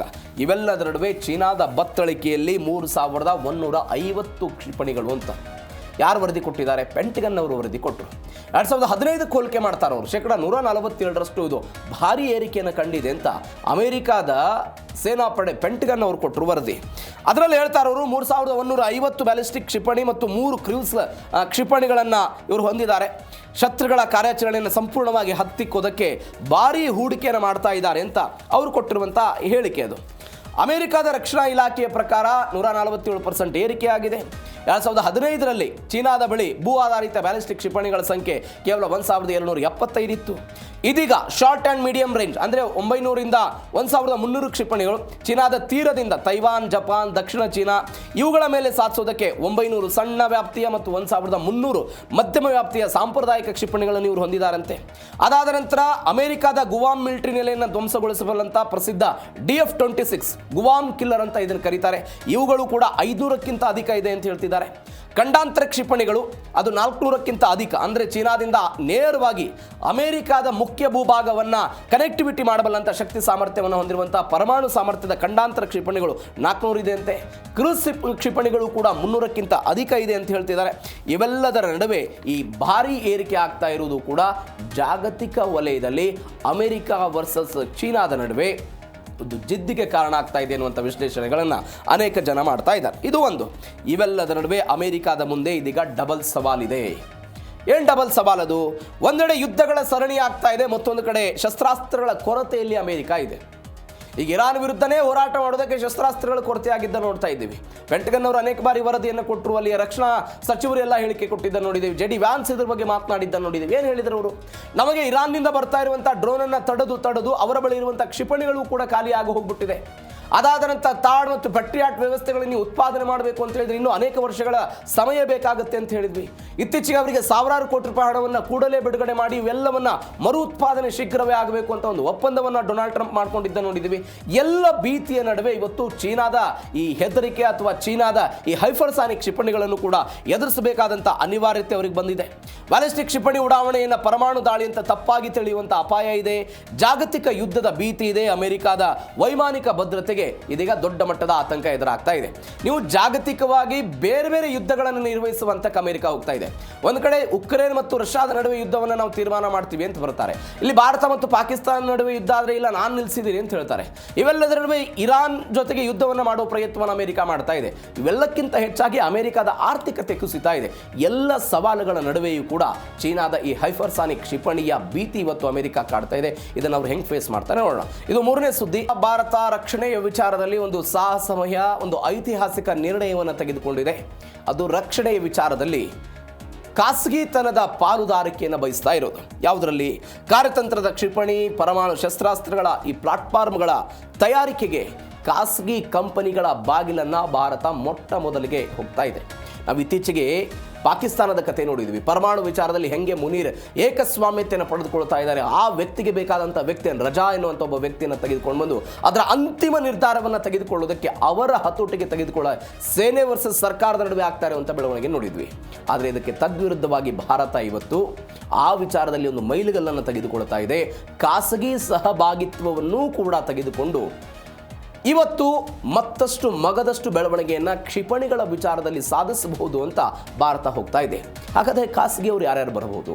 ಖಾಸಗಿಯವರು ಬಂದುಬಿಟ್ರೆ ರಹಸ್ಯ ಮಾಹಿತಿಗಳೆಲ್ಲವೂ ಕೂಡ ಹೋಗ್ಬಿಡುತ್ತಾ? ಹೆಂಗೆ ಸರ್ಕಾರದ ಪ್ಲಾನ್ ಏನಿದೆ? ಅಂತಿಮವಾಗಿ ನಿರ್ಣಯಗಳನ್ನು ಕೇಂದ್ರ ಸರ್ಕಾರ ತೆಗೆದುಕೊಳ್ಳುತ್ತಾ ಅಥವಾ ಪಾರ್ಟ್ಗಳನ್ನು ಪೂರೈಕೆ ಮಾಡಿರುವಂಥ ಖಾಸಗಿ ಕಂಪನಿಗಳು, ಅಂದರೆ ಅದರ ಮಾಲೀಕತ್ವವನ್ನು ಯಾರು ನಿರ್ಧಾರ ಮಾಡ್ತಾರೆ? ಈ ಎಲ್ಲ ಪ್ರಶ್ನೆಗಳ ಬಗ್ಗೆ ಗೊಂದಲಗಳಿದೆ. ಈ ಗೊಂದಲಗಳ ಜೊತೆಗೆ ಒಂದು ಕ್ಲಾರಿಫೈ ಕೊಡೋ ಪ್ರಯತ್ನವನ್ನು ಕೂಡ ಕೇಂದ್ರ ಸರ್ಕಾರ ಮಾಡ್ತಾ ಇದೆ. ಹಾಗಾದರೆ ಇದರಿಂದ ಭಾರತಕ್ಕೆ ಏನು ಲಾಭ ಆಗುತ್ತೆ? ಈ ಹಿಂದೆ ನಮ್ಮ ನೀತಿ ಏನಾಗಿಬಿಟ್ಟಿತ್ತು? ಗೌಪ್ಯವಾಗಿ ಇರಬೇಕು ಅನ್ನುವ ಕಾರಣಕ್ಕಾಗಿ ಸರ್ಕಾರ ಮಾತ್ರ ರಕ್ಷಣೆಯ ವಿಚಾರಗಳನ್ನು ತಾವು ತೆಗೆದುಕೊಳ್ಳುವ ಪ್ರಯತ್ನವನ್ನು ಮಾಡ್ತಿದ್ರು. ಇದಾಗ ಖಾಸಗಿ ಸಹಭಾಗಿತ್ವವು ಕೂಡ ಬರ್ತಾ ಇದೆ. ಏನಾಗುತ್ತೆ ನೋಡ್ತಾ ಹೋಗೋಣ ಈ ಸ್ಟೋರಿಯಲ್ಲಿ. ಅಣ್ವಸ್ತ್ರ ರಕ್ಷಣೆಯಲ್ಲಿ ಖಾಸಗಿ ಎಂಟ್ರಿ ಕೊಟ್ಟಿರೋದು. ಅಣ್ವಸ್ತ್ರ ರಕ್ಷಣೆಯಲ್ಲಿ ಪರಮಾಣು ಕ್ಷಿಪಣಿ ತಯಾರಿಕೆಯಲ್ಲಿ ಸರ್ಕಾರದ ಏಕಸ್ವಾಮ್ಯ ಕೊನೆಗೊಂಡಿದೆ. ಆ ಮುಖಾಂತರ ಖಾಸಗಿಯ ಪಾಲುದಾರಿಕೆಯೂ ಕೂಡ ಬರ್ತಾ ಇದೆ. ಈ ಖಾಸಗಿ ಕಂಪನಿಗಳ ಜೊತೆಗೂಡಿಕೊಂಡು ಕ್ಷಿಪಣಿಯನ್ನು ನಿರ್ಮಾಣ ಮಾಡೋದಕ್ಕೆ DRDOದವರು ಬರ್ತಾ ಇದ್ದಾರೆ. ಅಗ್ನಿ ಸರಣಿ ಅಂತ ಶಕ್ತಿಶಾಲಿ ಖಂಡಾಂತರ ಕ್ಷಿಪಣಿಗಳ ಉತ್ಪಾದನೆಗೆ ಮುಕ್ತ ಅವಕಾಶವನ್ನು ಕೊಡೋದಕ್ಕೆ ಈಗ ಹೋಗ್ತಾ ಇದ್ದಾರೆ. ಇದನ್ನು ಕೂಡ ನಾವು 2-3 ಆಯಾಮಗಳಲ್ಲಿ ನೋಡಬೇಕು. 1947ರಲ್ಲಿ ಸ್ವತಂತ್ರ ಸಿಕ್ತು. ಅದಾದ ನಂತರ ಜವಾಹರ್ಲಾಲ್ ನೆಹರು ಪ್ರಧಾನಿಯಾದರು. ಅಲ್ಲಿ ಒಬ್ಬ ವಿಜ್ಞಾನಿ ಇದ್ರು, ಹೋಮಿ ಜಹಾಂಗೀರ್ ಬಾಬಾ ಅಂತ. ನಾವು ಇವ್ರ ಬಗ್ಗೆ ಲಾಸ್ಟ್ ಟೈಮ್ ಮಾತನಾಡಿದ್ದೀವಿ. ಇವರೆಲ್ಲ ಏನು ಮಾಡಿದ್ರು? ಪರಮಾಣು ಕಾರ್ಯಕ್ರಮಕ್ಕೆ ಒಂದು ಭದ್ರ ಬುನಾದಿ ಹಾಕೋ ಪ್ರಯತ್ನವನ್ನು ಮಾಡಿದರು. ಅವತ್ತು ಭಾರತದ ನೀತಿ ಏನಾಗಿತ್ತು? ದೇಶದ ಭದ್ರತೆ ಮತ್ತು ಪರಮಾಣು ತಂತ್ರಜ್ಞಾನಗಳು ಸಂಪೂರ್ಣವಾಗಿ ಸರ್ಕಾರದ ಅಡಿಯಲ್ಲೇ ಇರಬೇಕು ಅಂತಿತ್ತು. ಇದಕ್ಕೆ ವ್ಯತಿರಿಕ್ತವಾಗಿ 1962ರಲ್ಲಿ ಪರಮಾಣು ಶಕ್ತಿ ಕಾಯ್ದೆ ಅಂತ ಒಂದು ಕಾಯ್ದೆಯನ್ನು ಜಾರಿಗೆ ತರುವ ಪ್ರಯತ್ನವನ್ನು ಮಾಡಿದ್ವಿ. ಅಣ್ವಸ್ತ್ರ ಮತ್ತು ಅದಕ್ಕೆ ಪೂರಕವಾದಂಥ ಯಾವುದೇ ತಂತ್ರಜ್ಞಾನದ ಮೇಲೆ ಸರ್ಕಾರಕ್ಕೆ ಮಾತ್ರ ಸಂಪೂರ್ಣ ಹಕ್ಕನ್ನು ನೀಡಲಾಯಿತು. ಖಾಸಗಿ ಕಂಪನಿಗಳು ಇತ್ತ ಸುಳಿಯೋದಕ್ಕೂ ಕೂಡ ಕಾನೂನಲ್ಲಿ ಅವಕಾಶವನ್ನು ಕೊಡೋದಕ್ಕೆ ಸಾಧ್ಯ ಆಗಲಿಲ್ಲ. ಅದಾದ ನಂತರ ಭಾರತ ಸ್ಮೈಲಿಂಗ್ ಬುದ್ಧ ಹೆಸರಿನಲ್ಲಿ ಮೊದಲ ಬಾರಿಗೆ ಪರಮಾಣು ಪರೀಕ್ಷೆ ಆಯಿತು. ಕ್ಷಿಪಣಿ ಮತ್ತು ಬಾಂಬ್ ತಯಾರಿಕೆ ಹಂತವನ್ನು ಕೇವಲ ಸರ್ಕಾರಿ ಸ್ವಾಮ್ಯದ ಕಂಪನಿಗಳಿಗೆ ಮಾತ್ರ ಕೊಡೋ ಪ್ರಯತ್ನ ಆಯಿತು. 1983ರಲ್ಲಿ ಏನಾಯಿತು, ಡಾಕ್ಟರ್ APJ ಅಬ್ದುಲ್ ಕಲಾಂ ಅವರು ನಾವು ನಿನ್ನೆ ಉಲ್ಲೇಖ ಮಾಡಿದಾಗೆ ಈ ಪೃಥ್ವಿ ಕ್ಷಿಪಣಿಗಳ ಪೃಥ್ವಿ 1, 2, 3 ಆಯ್ತಲ್ಲ, ಈ ಪೃಥ್ವಿ 1 ತಯಾರು ಮಾಡುವಂತಹ ಸಮಯದಲ್ಲೂ ಕೂಡ ಆ ವಿನ್ಯಾಸ ಎಲ್ಲವೂ ಆಯಿತು. ಆ ಸಮಯದಲ್ಲೂ ಕೂಡ ಸರ್ಕಾರಿ ಸ್ವಾಮ್ಯದ ಕಂಪನಿಗಳೆಲ್ಲವೂ ಆಯಿತು. ಆವಾಗ ಏನಾಯಿತು, DRDOದವರು ಮೊದಲ ಬಾರಿಗೆ ಏನು ಮಾಡ್ತಾರೆ ಅಂತ ಹೇಳಿದ್ರೆ ಖಾಸಗಿ ಕಂಪನಿಯವ್ರ ಕಡೆ ಹೋದರು. L&T ಆಗಿರ್ಬೋದು, ಗೋದ್ರೇಜ್ನವರಾಗಿರ್ಬೋದು, ಈ ಎಲ್ಲ ಕಂಪನಿಗಳ ಕಡೆ ಹೋಗಿ ಏನು ಮಾಡ್ತಾರೆ, ಅದಕ್ಕೆ ಬೇಕಾದಂಥ ಬಿಡಿ ಭಾಗಗಳನ್ನು ಕೊಡಿ ಅಂತ ಮಾತ್ರ ಕೇಳಿದರು. ಯಾವಾಗ 1983ರಲ್ಲಿ ಡಾಕ್ಟರ್ APJ ಅಬ್ದುಲ್, ನಾನು ನಿನ್ನೆ ಅದನ್ನು ಹೇಳಿದೆ, ಕೇವಲ ಸರ್ಕಾರಿ ಸ್ವಾಮ್ಯದ ಕಂಪನಿಗಳಿಗೆ ಮಾತ್ರ ಅದನ್ನು ಅವರು ಇಡಲಿಲ್ಲ, ಅದರ ಹೊರತಾಗಿ ಅದರಿಂದ ಹೊರಗಡೆ ಬಂದರು ಅಂತ ನಾನು ನಿನ್ನೆ ಅದರ ಬಗ್ಗೆ ಉಲ್ಲೇಖ ಮಾಡಿದೆ. ಅದು ಕೂಡ ಆಯಿತು. ಅದಾದ ನಂತರ 2001ನೇ ಇಸ್ವಿಯಲ್ಲಿ ಒಂದು ಕಾರ್ಗಿಲ್ ಯುದ್ಧ ಆಯಿತು. 1999ರಲ್ಲಿ 2001ನೇ ಇಸ್ವಿಯಲ್ಲಿ ಒಂದು ಕಮಿಟಿ ಶಿಫಾರಸು ಮಾಡುತ್ತೆ. ಕಮಿಟಿ ಶಿಫಾರಸಿನ ನಂತರ ಖಾಸಗಿತನದ ಬಗ್ಗೆ ಆಲೋಚನೆಗಳೆಲ್ಲವೂ ಕೂಡ ಶುರುವಾಯಿತು. ಹೀಗೆ ಶುರುವಾದಂತಹ ಆಲೋಚನೆ 2014ರಲ್ಲಿ ಪ್ರಧಾನಿ ನರೇಂದ್ರ ಮೋದಿ ಆಗಿ ಬಂದರು. ಮೇಕ್ ಇನ್ ಇಂಡಿಯಾ ಕಾನ್ಸೆಪ್ಟನ್ನು ತೆಗೆದುಕೊಂಡು ಬಂದರು. ಆ ಕಾನ್ಸೆಪ್ಟ್ನ ಭಾಗವಾಗಿ ಇದೀಗ ಇಸ್ರೋ ಸಂಸ್ಥೆ ಬಾಹ್ಯಾಕಾಶ ಕ್ಷೇತ್ರವನ್ನು ಖಾಸಗಿಯವರಿಗೆ ಬಿಟ್ಟುಕೊಟ್ಟು ಒಂದು ದೊಡ್ಡ ಯಶಸ್ಸನ್ನು ಕಂಡಿದ್ದನ್ನು ನೋಡಿದ್ವಿ. ಈ ಯಶಸ್ಸು ಸಿಕ್ಕ ನಂತರ ರಕ್ಷಣಾ ಇಲಾಖೆಯು ಕೂಡ ರಹಸ್ಯ ವಲಯವನ್ನು ಖಾಸಗಿಯವರಿಗೆ ಮುಕ್ತಗೊಳಿಸುವುದಕ್ಕೆ ಮೊದಲ ಹಂತದ ಹೆಜ್ಜೆ ಇಡ್ತಾ ಇದೆ. ಇದು ಒಂದು ಭಾಗ. ಎರಡನೇದು, ಬಟನ್ ಸರ್ಕಾರದ ಬಳಿ ಇರುತ್ತೆ, ಬಾಡಿ ಖಾಸಗಿ ಕೈಯಲ್ಲಿ ಇರುತ್ತೆ. ಈಗ ಅಂತಿಮವಾಗಿ ನಿರ್ಣಯವನ್ನು ತೆಗೆದುಕೊಳ್ಳೋರು ಯಾರು? ಸರ್ಕಾರದವರು ತೆಗೆದುಕೊಳ್ತಾರೆ. ಕ್ಷಿಪಣಿಗಳ ಉಡಾವಣೆ, ಅದರ ರಕ್ಷಣೆ, ಅದಾದ ನಂತರ ಅದನ್ನು ಯಾವ ಪ್ರದೇಶದಲ್ಲಿ ನಿಯೋಜನೆ ಮಾಡಬೇಕು, ಯಾರ ವಿರುದ್ಧ ಬಳಕೆ. ಭಾರತ ಅದನ್ನು ಬಳಕೆ ಮಾಡಲ್ಲ ಅಂತ ಹೇಳಿಬಿಟ್ಟಿದೆ. ಯಾಕಂದರೆ ನಾವು ಶಾಂತಿಯ ರಾಷ್ಟ್ರ ಅನ್ನಕ್ಕಾಗಿ, ನಮ್ಮ ರಕ್ಷಣೆಗಾಗಿ ಮಾತ್ರ ನಾವು ಇಟ್ಕೊಂಡಿದ್ದೀವಿ ಅಂತಲ್ಲ ಭಾರತ ಅನೇಕ ಬಾರಿ ಹೇಳಿದ್ದನ್ನು ನೋಡಿದ್ದೀವಿ. ಇದೀಗ ಅಣ್ವಸ್ತ್ರಗಳ ಮೇಲಿನ ಸಂಪೂರ್ಣ ನಿಯಂತ್ರಣ ಸರ್ಕಾರದ ಬಳಿ ಇರುತ್ತೆ. ಪರಮಾಣು ಶಕ್ತಿ ಇಲಾಖೆ ಮತ್ತು ಪ್ರಧಾನಿ ನೇತೃತ್ವದ NCA ಇದರ ಕಣ್ಗಾವಲನ್ನೆಲ್ಲವನ್ನು ಕೂಡ ಇಟ್ಟಿರುತ್ತೆ. ಇದಕ್ಕೆ ಬೇಕಾದಂಥ ಮಟೀರಿಯಲ್ಗಳನ್ನು ಖಾಸಗಿಯವರು ಪೂರೈಕೆ ಮಾಡ್ತಾರೆ ಅಂತ. ಅಂದರೆ ಕ್ಷಿಪಣಿಯ ಹೊರಗಿನ ಕವಚ, ಅದರ ಚಲನೆಗೆ ಬೇಕಾದಂಥ ತಾಂತ್ರಿಕ ವ್ಯವಸ್ಥೆಗಳನ್ನು ಕಂಪನಿಯವರು ಕೊಡ್ತಾರೆ. ಅಗ್ನಿ ಕ್ಷಿಪಣಿಯ ಬೃಹತ್ ರಾಕೆಟ್ ಮೋಟರ್ಗಳು, ಇಂಧನ ಟ್ಯಾಂಕ್ಗಳ ರೆಕ್ಕೆಗಳು, ಬಾಹ್ಯ ಕವಚವನ್ನು ಖಾಸಗಿ ಉದ್ಯಮಗಳೆಲ್ಲ ನಿರ್ಮಾಣ ಮಾಡ್ತವೆ. ಕ್ಷಿಪಣಿ ಹಾರೋದಕ್ಕೆ ಬೇಕಾದಂಥ ವಾಯುಯಾನ ಎಲೆಕ್ಟ್ರಾನಿಕ್ಸ್ ಆಗಿರ್ಬೋದು, ನ್ಯಾವಿಗೇಷನ್ ಸಾಫ್ಟ್ವೇರ್ ಆಗಿರ್ಬೋದು, ಲಾಂಚರ್ ಟ್ರಕ್ಗಳು, ಇವೆಲ್ಲವನ್ನು ಕೂಡ ಖಾಸಗಿಯವರು ನಮಗೆ ಕೊಡ್ತಾರೆ. ಇದಾದ ನಂತರ ನಮಗೆ ಏನು ಸಹಾಯ ಆಗುತ್ತೆ? ಅತ್ಯಂತ ವೇಗವಾಗಿ ಇವುಗಳನ್ನು ತಯಾರು ಮಾಡಬಹುದು. ಕ್ಷಿಪಣಿಗಳನ್ನು ಅತಿ ಹೆಚ್ಚಾಗಿ ನಾವು ಹೊಂದೋ ಪ್ರಯತ್ನ ಆಗ್ಬೋದು. ಅಂದರೆ ನಮ್ಮ ಶಸ್ತ್ರಾಸ್ತ್ರಗಳ ದಾಸ್ತಾನು ಸಂಖ್ಯೆ ಏನಾಗುತ್ತೆ, ಇದು ಹೆಚ್ಚಳ ಆಗುತ್ತೆ. ಇದು ಅವರ ಕಡೆಯಿಂದ ಬರುವಂಥ ಬಾಡಿ. ಅದಾದ ನಂತರ ಇದರ ಬಟನ್ ಹೆಂಗೆ ವರ್ಕ್ ಆಗುತ್ತೆ? ಎಷ್ಟೇ ಕ್ಷಿಪಣಿ ಶಕ್ತಿಶಾಲಿಯಾಗಿದ್ರೂ ಕೂಡ ಇದರ ಅಂತಿಮ ನಿರ್ಣಯವನ್ನು ಯಾರು ತೆಗೆದುಕೊಳ್ತಾರೆ ಅಂತ ಹೇಳಿದ್ರೆ, ದಾಳಿ ಮಾಡುವಂಥ ಹಕ್ಕು ಅಥವಾ ದಾಳಿ ಮಾಡದೇ ಇರುವಂಥ ನಿರ್ಧಾರ, ಅಂತಿಮ ನಿರ್ಧಾರ ಅದು ಭಾರತ ಸರ್ಕಾರದ್ದಾಗಿತ್ತೆ. ಭಾರತ ಸರ್ಕಾರ ಅಂದರೆ ಪರಮಾಣು ಶಕ್ತಿ ಇಲಾಖೆ, DAE ಅಂತ ನಾವೇನು ಕರಿತೀವಿ, ಇವರೆಲ್ಲರೂ ಕೂಡ ನಿರ್ಣಯವನ್ನು ತೆಗೆದುಕೊಳ್ತಾರೆ. ಅಂತಿಮವಾಗಿ ಅದನ್ನು ಜೋಡಣೆ ಮಾಡೋದು, ಯಾವ ಪ್ರದೇಶಕ್ಕೆ ಕಳಿಸಬೇಕು, ಏನು ಎತ್ತ, ಎಲ್ಲವೂ ಕೂಡ ಅದೆಲ್ಲ ಆಗುತ್ತೆ. ಈ ವ್ಯವಸ್ಥೆಯಿಂದ ನಮಗೇನು ಲಾಭ ಆಗುತ್ತೆ ಅಂತ ಹೇಳಿದ್ರೆ, ನಮಗೆ ಬೇಕಾದಂಥ ರಾ ಮಟೀರಿಯಲ್ ನಮಗೆ ಸಿಗುತ್ತೆ. ಅಂದರೆ ಖಾಸಗಿಯವರ ಪಾಲುದಾರಿಕೆಯಿಂದ ಅದಕ್ಕೆ ಬೇಕಾದಂಥ ಬಿಡಿ ಭಾಗಗಳು ಸಿಗೋದಕ್ಕೆ ಶುರುವಾಗುತ್ತೆ. ಆ ಬಿಡಿ ಭಾಗಗಳಿಂದ ನಾವು ವ್ಯವಸ್ಥಿತವಾಗಿ ಶೀಘ್ರದಲ್ಲಿ ಇವುಗಳನ್ನು ತಯಾರು ಮಾಡಬಹುದು. ಒಂದು, ಇವತ್ತು ನಾವು ಚೀನಾದ ಹೈಪರ್ಸಾನಿಕ್ ಕ್ಷಿಪಣಿಗಳ ಬಗ್ಗೆ ಮಾತನಾಡಿದ್ವಿ. ಇವತ್ತು ಚೀನಾ ಅಮೆರಿಕಾದ ವಿರುದ್ಧ ಅವುಗಳನ್ನು ಬಳಕೆ ಮಾಡುವ ಹಂತಕ್ಕೆಲ್ಲ ತಯಾರಾಗ್ತಾ ಇದೆ. ಪಕ್ಕದ ಚೀನಾದಲ್ಲಿರುವಂತಹ ಚೀನಾ ಈ ಪರಿಪ್ರಮಾಣದಲ್ಲಿ 3145 ಹೈಪರ್ಸಾನಿಕ್ ಕ್ಷಿಪಣಿಗಳನ್ನು ತಯಾರು ಮಾಡುತ್ತಂತೆ. ಅದರ ಪಕ್ಕದಲ್ಲಿರುವಂಥ ಭಾರತವು ಕೂಡ ತಯಾರು ಮಾಡಬೇಕಲ್ವ? ಯಾಕಂದರೆ ಚೀನಾನ ಯಾವಾಗ ಬೇಕಾದರೂ ಕೂಡ ನಂಬೋದಕ್ಕೆ ಸಾಧ್ಯ ಇಲ್ಲ. ಪಾಕಿಸ್ತಾನ ಮತ್ತು ಚೀನಾ ಒಂದಾಗಿ ಭಾರತದ ವಿರುದ್ಧ ಏನು ಷಡ್ಯಂತ್ರಗಳನ್ನು ಮಾಡ್ತಿದ್ದಾರೆ ಅನ್ನೋದು ಗೊತ್ತಿದೆ. ಎಲ್ಲ ಕಾರಣಕ್ಕಾಗಿಯೂ ಕೂಡ ಖಾಸಗಿ ಕಂಪನಿಗಳ ಜೊತೆಗೆ ಸಹಭಾಗಿತ್ವ ಒಂದು ಅತ್ಯುತ್ತಮ ವೇದಿಕೆ ಆಗುತ್ತೆ ಅನ್ನುವಂಥ ವಿಶ್ಲೇಷಣೆಗಳು ಬರ್ತಾ ಇದೆ. ಇದು ಒಂದು. ಇವೆಲ್ಲದರ ನಡುವೆ ರಕ್ಷಣಾ ರಂಗದ ಖಾಸಗಿ ಸೈನಿಕರು ಯಾರು? ಹಾಗಾದರೆ ಯಾರ್ಯಾರು ಕಂಪನಿಗಳಿಗೆ ಇವರೆಲ್ಲ ಕೊಡ್ತಾರೆ? ಅಲ್ಲಿ ಕೆಲವೊಂದಿಷ್ಟೆಲ್ಲ ಕಂಡೀಷನ್ಸ್ಗಳೆಲ್ಲ ಇದೆ. 100 ಕೋಟಿ ರೂಪಾಯಿ ವಹಿವಾಟು ಇರಬೇಕು. ಅದಾದ ನಂತರ ಅವ್ರ ಪ್ರಾಫಿಟ್ ಎಷ್ಟು ಇರಬೇಕು, ಏನಿರಬೇಕು, ಎಲ್ಲದರ ಬಗ್ಗೆ ಅವರ ಕ್ರೆಡಿಬಿಲಿಟಿ ಹೆಂಗಿರಬೇಕು ಅನ್ನೋದ್ರ ಬಗ್ಗೆ ನಿಯಮಗಳನ್ನೆಲ್ಲರೂ ರೂಪಿಸಿದ್ದಾರೆ. ಟಾಟಾ ಅಡ್ವಾನ್ಸ್ ಸಿಸ್ಟಮ್ಸ್ ಮತ್ತು L&T ಎಲ್ಲ ಮುಂಚೂಣಿಯಲ್ಲಿದೆ. ಸೋಲಾರ್ ಡಿಫೆನ್ಸ್, ಭಾರತ್ ಫೋರ್ಜ್ ಮತ್ತು ಗೋದ್ರೇಜ್ಗೂ ಕೂಡ ಅವಕಾಶ ಇದೆ ಅಂತೆಲ್ಲ ಬರ್ತಾ ಇರುವಂಥ ಡೀಟೇಲ್ಸ್ ಇದು. ಅಂದರೆ ಇವರಿಗೆ ಇವರದ್ದೇ ಆದಂಥ ಕೆಲವೊಂದಿಷ್ಟು ನಿಯಮಗಳನ್ನು ಸರ್ಕಾರ ರೂಪಿಸಿದೆ. 100 ಕೋಟಿ ರೂಪಾಯಿ ಅವರ ಟರ್ನ್ ಓವರ್ ಇರಬೇಕು ಅರ್ಜಿಯನ್ನು ಸಲ್ಲಿಕೆ ಮಾಡುವಂತಹ ಸಮಯದಲ್ಲಿ. 34 ಕೋಟಿ ರೂಪಾಯಿ ಅವರ ನಿವ್ವಳ ಮೌಲ್ಯ ಎಲ್ಲ ಅದು ದಾಟಿ ಹೋಗಿರಬೇಕು.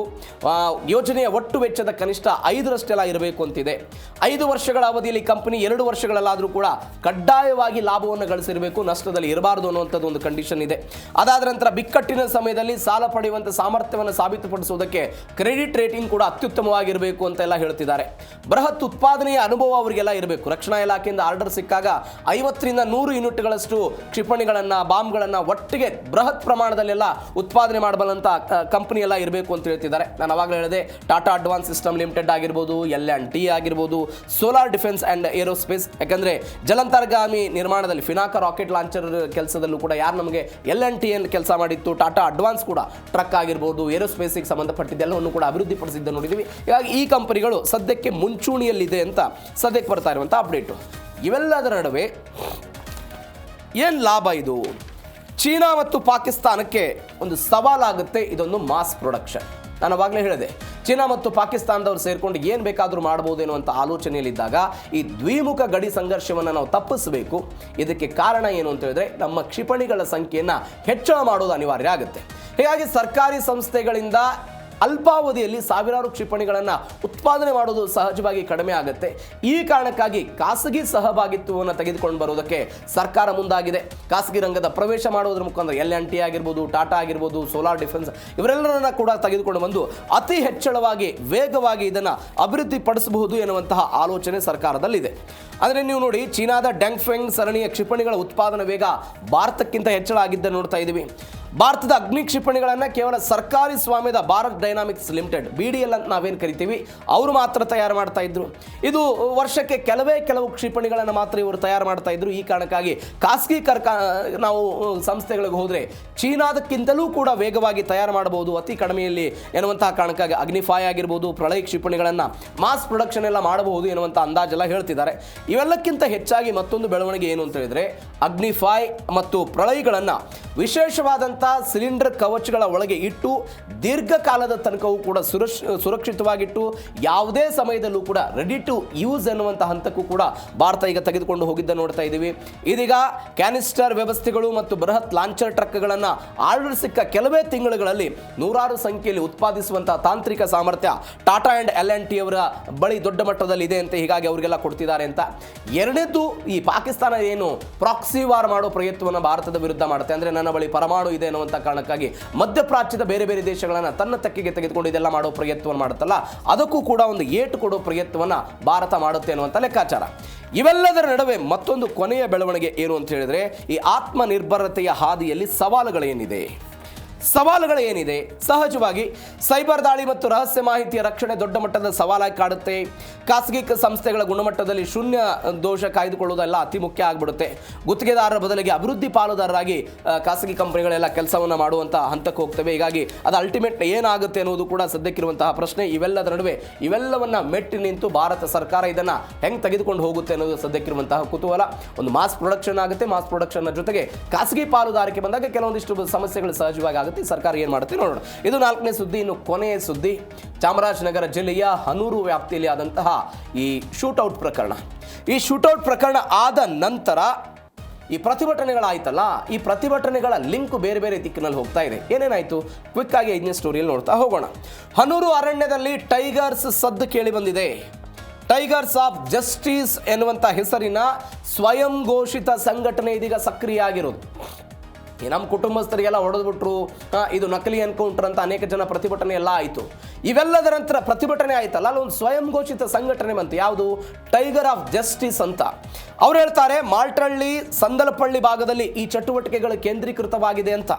ಹನೂರು ಎನ್ಕೌಂಟರ್ ನೆಪದಲ್ಲಿ ಅರಣ್ಯ ಇಲಾಖೆ ವಿರುದ್ಧ ಆಕ್ರೋಶವನ್ನು ಹೊರಹಾಕಿದ್ದು ನೋಡಿದ್ದೀವಿ. ಸಮುದಾಯದ ಭಾವನೆಗಳನ್ನು ಬಳಕೆ ಮಾಡಿಕೊಂಡು ಜನರ ಸಂಘಟನೆ ಆಗ್ತಾ ಇದೆ. ಪ್ರದೇಶದಾದ್ಯಂತ ತಮ್ಮದೇ ಆದಂಥ ಧ್ವಜವನ್ನು ಇವರು ಪ್ರದರ್ಶನ ಮಾಡುವ ಪ್ರಯತ್ನವನ್ನು ಇದೀಗ ಅಲ್ಲಿ ಮಾಡ್ತಾ ಇದ್ದಾರೆ. ಇದು ಒಂದು. ಇವೆಲ್ಲದರ ನಡುವೆ ವೀರಪ್ಪನ್ ಮತ್ತು ಪ್ರಭಾಕರನ್ ಸಿದ್ಧಾಂತದ ನೆರಳೇನಾದರೂ ಇವರಿಗೆ ಬಿದ್ದು ಬಿಡುತ್ತಾ ಅಂತ. ಯಾರು ಪ್ರಭಾಕರನ್? ಶ್ರೀಲಂಕಾದಲ್ಲಿ ತಮಿಳರಿಗೆ ಒಂದು ಪ್ರತ್ಯೇಕ ದೇಶ ಬೇಕು ಅಂತ ಹೋರಾಟ ಮಾಡಿದ್ದು ಈ LTT ಉಗ್ರರಂತ ನಾವೇನು ಕರಿತೀವಿ, LTTE ಅವರೇನು ಕರಿತೀವಿ, ಆ ಸಂಘಟನೆಯನ್ನು ಸ್ಥಾಪನೆ ಮಾಡಿದಂಥ ವ್ಯಕ್ತಿ. ಈ ವ್ಯಕ್ತಿಯ ಸಿದ್ಧಾಂತದಿಂದ ಇದೇನಾದರೂ ಜಾಲ ಪ್ರೇರಿತ ಆಯ್ತಾ? ಕಾಡುಗಳ ವೀರಪ್ಪನ್, ಈ ವೀರಪ್ಪನ್ ಸಿದ್ಧಾಂತದಿಂದ ಇವರೇನಾದರೂ ಪ್ರೇರಿತರಾದ ಅಂತ. ವೀರಪ್ಪನ್ ಪತ್ನಿ ಮುತ್ತುಲಕ್ಷ್ಮಿ ಜೊತೆಗೆಲ್ಲ ಸಂಘಟನೆ ಸದಸ್ಯರ ಸಂಪರ್ಕದಲ್ಲಿ ಇದ್ದಾರೆ ಅಂತ ಸದ್ಯಕ್ಕೆ ಬರ್ತಾ ಇರುವಂಥ ಅಪ್ಡೇಟು. ವೀರಪ್ಪನ್ ಸಮಾಧಿಗೆ ಭೇಟಿ ನೀಡಿ ನಿರಂತರವಾಗಿ ಕಾರ್ಯಕ್ರಮಗಳನ್ನೆಲ್ಲ ಆಯೋಜನೆ ಮಾಡ್ತಾ ಇದ್ದಾರೆ ಎನ್ನುವಂತಹ ಡೆವಲಪ್ಮೆಂಟ್ಗಳು ಕೂಡ ಬರ್ತಾ ಇದೆ. ಇವೆಲ್ಲದರ ನಡುವೆ ವಾಟ್ಸಾಪ್ ವಾರ್, ಭಾಷೆ ಧರ್ಮದ ಕಿಡಿ. ಸಮುದಾಯದ ಗುಂಪುಗಳಲ್ಲಿ ನಿರಂತರವಾಗಿ ಪ್ರಚೋದನಾತ್ಮಕ ವಾಯ್ಸ್ ನೋಟ್ಸ್ಗಳೆಲ್ಲ ಹೋಗ್ತಿದೆ ಅಂತೆ. ಭಾಷೆ ಮತ್ತು ಧರ್ಮದ ಹೆಸರುಗಳಲ್ಲೆಲ್ಲ ಎತ್ತಿಕೊಟ್ಟುವಂಥ ವ್ಯವಸ್ಥಿತ ತಂತ್ರ ಎಲ್ಲ ಆಗ್ತಿದೆ. ತಮಿಳು ಹತ್ಯಾಕಾಂಡ ಅಂತ ಬಿಂಬಿಸೋ ಯತ್ನ, ಅಂದರೆ ತಮಿಳುನಾಡು ಸರ್ಕಾರವು ಕೂಡ ಇದಕ್ಕೆ ಮಾತನಾಡೋ ಪ್ರಯತ್ನವನ್ನು ಮಾಡಿತ್ತು. ಇದೀಗ ಆ ರೀತಿ ಅದನ್ನು ಬಿಂಬಿಸೋ ಪ್ರಯತ್ನವನ್ನು ಮಾಡ್ತಿದ್ದಾರೆ. ಡಿಜಿಟಲ್ ಪ್ಲಾಟ್ಫಾರ್ಮ್ ಮುಖಾಂತರ ಈ ಒಂದು ಉದ್ವಿಗ್ನತೆಯನ್ನು ಹೆಚ್ಚಳ ಮಾಡೋದಕ್ಕೆಲ್ಲ ಸಂಚು ಹಾಕ್ತಿದ್ದಾರೆ ಅಂತ ಬೆಂಬಲ ಕೋರಿ ಪತ್ರ ವ್ಯವಹಾರ ಎಲ್ಲ ಆಗ್ತಿದೆ ತಮಿಳುನಾಡು ಸರ್ಕಾರದ್ದು ಅಂತ ಬರ್ತಿದೆ. ನೋಡೋಣ ಏನಾಗುತ್ತೆ. ಇವೆಲ್ಲದರ ನಡುವೆ CID ಬಲೆಯಲ್ಲಿ ಅಜ್ಞಾತ ಸೈನಿಕರು ಅಂತ ಪ್ರಕರಣದ ತೀವ್ರತೆಯನ್ನು ಪರಿಗಣಿಸಿ CID ತನಿಖೆಗೆ DGP ಆದೇಶ ಕೊಟ್ಟಿದ್ದಾರೆ. ರಾಂಪುರಂ ಅದಾದ ನಂತರ ಹನೂರು ಠಾಣೆಗಳಲ್ಲಿ ದಾಖಲಾಗಿದ್ದಂಥ 4 FIRಗಳು ವರ್ಗಾವಣೆಯಾಗಿದೆ. ಅಂತಾರಾಜ್ಯ ತೀವ್ರಗಾಮಿ ಸಂಘಟನೆಗಳ ಕೈವಾಡದ ಬಗ್ಗೆಯೂ ಕೂಡ ಎಲ್ಲ ತನಿಖೆ ಮಾಡ್ತಿದ್ದಾರೆ. ಅರಣ್ಯ ಸಿಬ್ಬಂದಿ ಮೇಲೆ ದಾಳಿ ನಡೆಸೋದಕ್ಕೆ ಏನಿವರು ಅಂಚನ ರೂಪಿಸಿದ್ರು ಅದರ ಬಗ್ಗೆಯೂ ಕೂಡ ಎಲ್ಲ ತನಿಖೆ ಆಗುತ್ತೆ ಅಂತ ಹೇಳ್ತಿದ್ದಾರೆ. ಗಡಿ ಭಾಗದಲ್ಲಿ ಸಹಜವಾಗಿ ಒಂದು ಹೈ ಅಲರ್ಟ್ ಇದೆ. ಈ ಹೈ ಅಲರ್ಟ್ನ ನಡುವೆಯೂ ಕೂಡ ತನಿಖೆ ಆಗ್ತಾ ಇದೆ. ಯಾಕಂದರೆ ಕೆಲವೊಂದಿಷ್ಟು ಬೆಳವಣಿಗೆಗಳಾಗ್ತಾ ಇರೋದನ್ನು ನೋಡ್ತಾ ಇದ್ದೀವಿ. ಇಲ್ಲಿ ಇದಕ್ಕಾಗಿ ಒಂದು ವ್ಯವಸ್ಥೆಯಲ್ಲೂ ಕೂಡ ಆಗಿದ್ದೆಲ್ಲವೂ ಕೂಡ ಇದಕ್ಕೆ ಬರ್ತಾ ಇರುವಂಥ ವಿಚಾರ. ನೋಡೋಣ ಹನೂರು ಪ್ರಕರಣ ಎಲ್ಲಿಗೆ ಬಂದು ನಿಲ್ಲುತ್ತೆ ಅಂತ. ಇದರೊಂದಿಗೆ ಇವತ್ತಿನ ಜೀ ಕನ್ನಡ ನ್ಯೂಸ್ DNA ಮುಗಿಸ್ತಾ ಇದ್ದೀನಿ. ನೋಡ್ತಾ ಇದ್ದೀವಿ ಜೀ ಕನ್ನಡ ನ್ಯೂಸ್, ಸತ್ಯವೇ ಸುದ್ದಿಯ ಜೀವಾಳ.